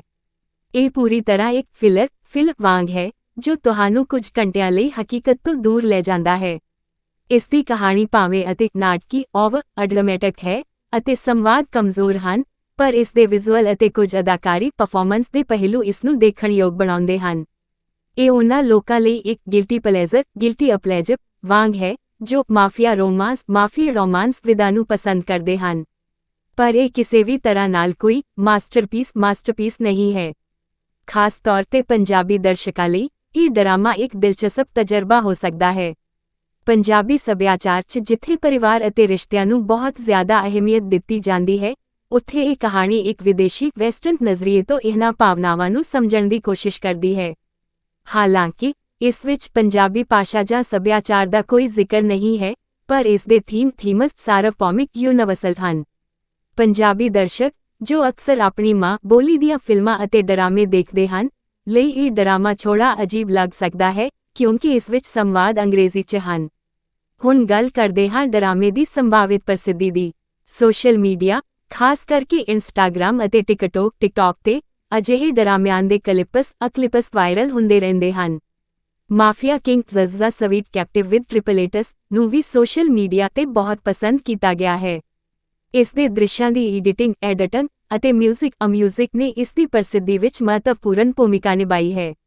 ਇਹ ਵਰਟੀਕਲ ਡਰਾਮਾਜ਼ ਦੀ ਦੁਨੀਆ ਦੀ ਵੀ ਪ੍ਰਤੀਨਿਧਤਾ ਰੈਪਰੈਜ਼ੈਂਟੇਸ਼ਨ ਕਰਦਾ ਹੈ ਜੋ ਅੱਜ ਕੱਲ੍ਹ ਬਹੁਤ ਤੇਜ਼ੀ ਨਾਲ ਪ੍ਰਸਿੱਧ ਹੋ ਰਹੇ ਹਨ। ਅੰਤ 'ਚ ਮੈਂ ਇਸ ਡਰਾਮੇ ਨੂੰ 10 ਵਿੱਚੋਂ 6.5 ਦਰਜਾ ਰੇਟਿੰਗ ਦੇਵਾਂਗਾ। ਮੈਂ ਅੱਧਾ ਅੰਕ ਇਸ ਲਈ ਵੀ ਵੱਢ ਰਿਹਾ ਹਾਂ ਕਿਉਂਕਿ ਕਹਾਣੀ ਵਿੱਚ ਲੌਜਿਕ ਘੱਟ ਹੈ ਅਤੇ ਸੰਵਾਦ ਅਕਸਰ ਕਮਜ਼ੋਰ ਹਨ। ਬਾਕੀ 1.5 ਅੰਕ ਉਸ ਲਈ ਵੱਢ ਰਿਹਾ ਹਾਂ ਜੋ ਚੰਗਾ ਹੋ ਸਕਦਾ ਸੀ ਪਰ ਨਹੀਂ ਹੋ ਸਕਿਆ।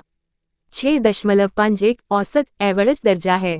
ਜੇ ਤੁਸੀਂ ਆਪਣਾ ਸਮਾਂ ਬਿਤਾਉਣ ਲਈ ਕੁਝ ਹਲਕਾ-ਫੁਲਕਾ ਲਾਈਟ ਹਾਰਟਡ ਡਰਾਮਾ ਦੇਖਣਾ ਚਾਹੁੰਦੇ ਹੋ ਤਾਂ ਤੁਸੀਂ ਇੱਕ ਵਾਰ ਇਸ ਨੂੰ ਜ਼ਰੂਰ ਦੇਖ ਸਕਦੇ ਹੋ। ਪਰ ਜੇ ਤੁਸੀਂ ਡੂੰਘੀ ਅਤੇ ਗੰਭੀਰ ਡੀਪ ਐਂਡ ਸੀਰੀਅਸ ਸਮੱਗਰੀ ਦੇ ਇੱਛੁਕ ਹੋ ਤਾਂ ਇਸ ਤੋਂ ਬਚ ਕੇ ਹੀ ਰਹਿਣਾ ਚਾਹੀਦਾ ਹੈ।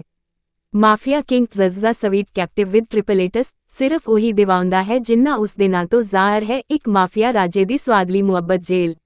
ਜੇ ਤੁਹਾਨੂੰ ਇਹ ਚੰਗਾ ਲੱਗੇ ਤਾਂ ਨਹੀਂ ਤਾਂ ਅਗਲੇ ਡਰਾਮੇ ਵੱਲ ਰੁਖ ਕਰੋ। ਤੇਰਾ ਮੰਨਣਾ ਹੈ ਕਿ ਪਿਆਰ ਅਤੇ ਜ਼ਿੰਦਗੀ ਦੇ ਰੰਗ ਇੱਕ ਸੀਮਾ ਤੱਕ ਹੀ ਸੀਮਤ ਹਨ, ਪਰ ਫਿਰ ਅਚਾਨਕ ਕੋਈ ਅਜਿਹੀ ਕਹਾਣੀ ਸਾਹਮਣੇ ਆਉਂਦੀ ਹੈ ਜੋ ਤੁਹਾਨੂੰ ਇਹ ਸੋਚਣ ਲਈ ਮਜਬੂਰ ਕਰ ਦਿੰਦੀ ਹੈ ਕਿ ਸ਼ਾਇਦ ਮੈਂ ਗਲਤ ਸੀ। Mafia king Zazza sweet captive with triplets ਨਾਂ ਦਾ ਇਹ ਛੋਟਾ ਜਿਹਾ ਡਰਾਮਾ ਇੱਕ ਅਜਿਹੀ ਹੀ ਚੀਜ਼ ਹੈ।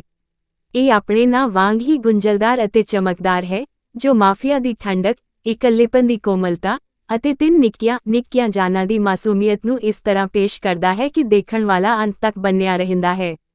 ਇਹ ਸਿਰਫ ਇੱਕ ਮਨੋਰੰਜਨ ਨਹੀਂ ਸਗੋਂ ਇੱਕ ਪੂਰਾ ਤਜਰਬਾ ਹੈ, ਖਾਸ ਕਰਕੇ ਪੰਜਾਬੀ ਦਰਸ਼ਕਾਂ ਲਈ ਜੋ ਰੋਮਾਂਸ, ਡਰਾਮੇ ਅਤੇ ਥੋੜਾ ਜਿਹਾ ਨਾਟਕੀ ਸਵਾਦ ਪਸੰਦ ਕਰਦੇ ਹਨ। ਇਹ ਡਰਾਮਾ ਗੁੱਡਸ਼ਾਟ ਵਰਗੇ ਪਲੇਟਫਾਰਮ ਤੇ ਉਪਲਬਧ ਹੈ ਜਿਸ ਨੇ ਹਾਲ ਹੀ 'ਚ ਅਜਿਹੀਆਂ ਵਰਟੀਕਲ ਸ਼ਾਰਟ ਫਿਲਮਾਂ ਦਾ ਰੁਝਾਨ ਸ਼ੁਰੂ ਕੀਤਾ ਹੈ। ਆਓ ਇਸ ਡਰਾਮੇ ਦੀ ਹਰ ਪਰਤ ਨੂੰ ਖੋਲ੍ਹ ਕੇ ਦੇਖਦੇ ਹਾਂ। ਡਰਾਮੇ ਦੀ ਕਹਾਣੀ ਜਿੰਨੀ ਸਧਾਰਨ ਜਾਪਦੀ ਹੈ ਉਨੀ ਹੀ ਪੇਚੀਦਾ ਵੀ ਹੈ।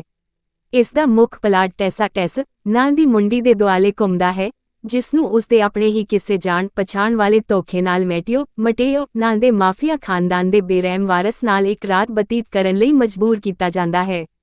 ਇਹ ਸਿਰਫ ਇੱਕ ਰਾਤ ਦੀ ਗੱਲ ਸੀ ਪਰ ਇਸ ਦੇ ਨਤੀਜੇ ਬਹੁਤ ਗੰਭੀਰ ਸਨ। ਕੁਝ ਹਫ਼ਤਿਆਂ ਬਾਅਦ ਟੈਸਾ ਨੂੰ ਪਤਾ ਲੱਗਦਾ ਹੈ ਕਿ ਉਹ ਉਮੀਦ ਨਾਲ ਹੈ ਅਤੇ ਉਹ ਵੀ 3 ਬੱਚਿਆਂ ਦੀ ਮਾਂ ਬਣਨ ਵਾਲੀ ਹੈ।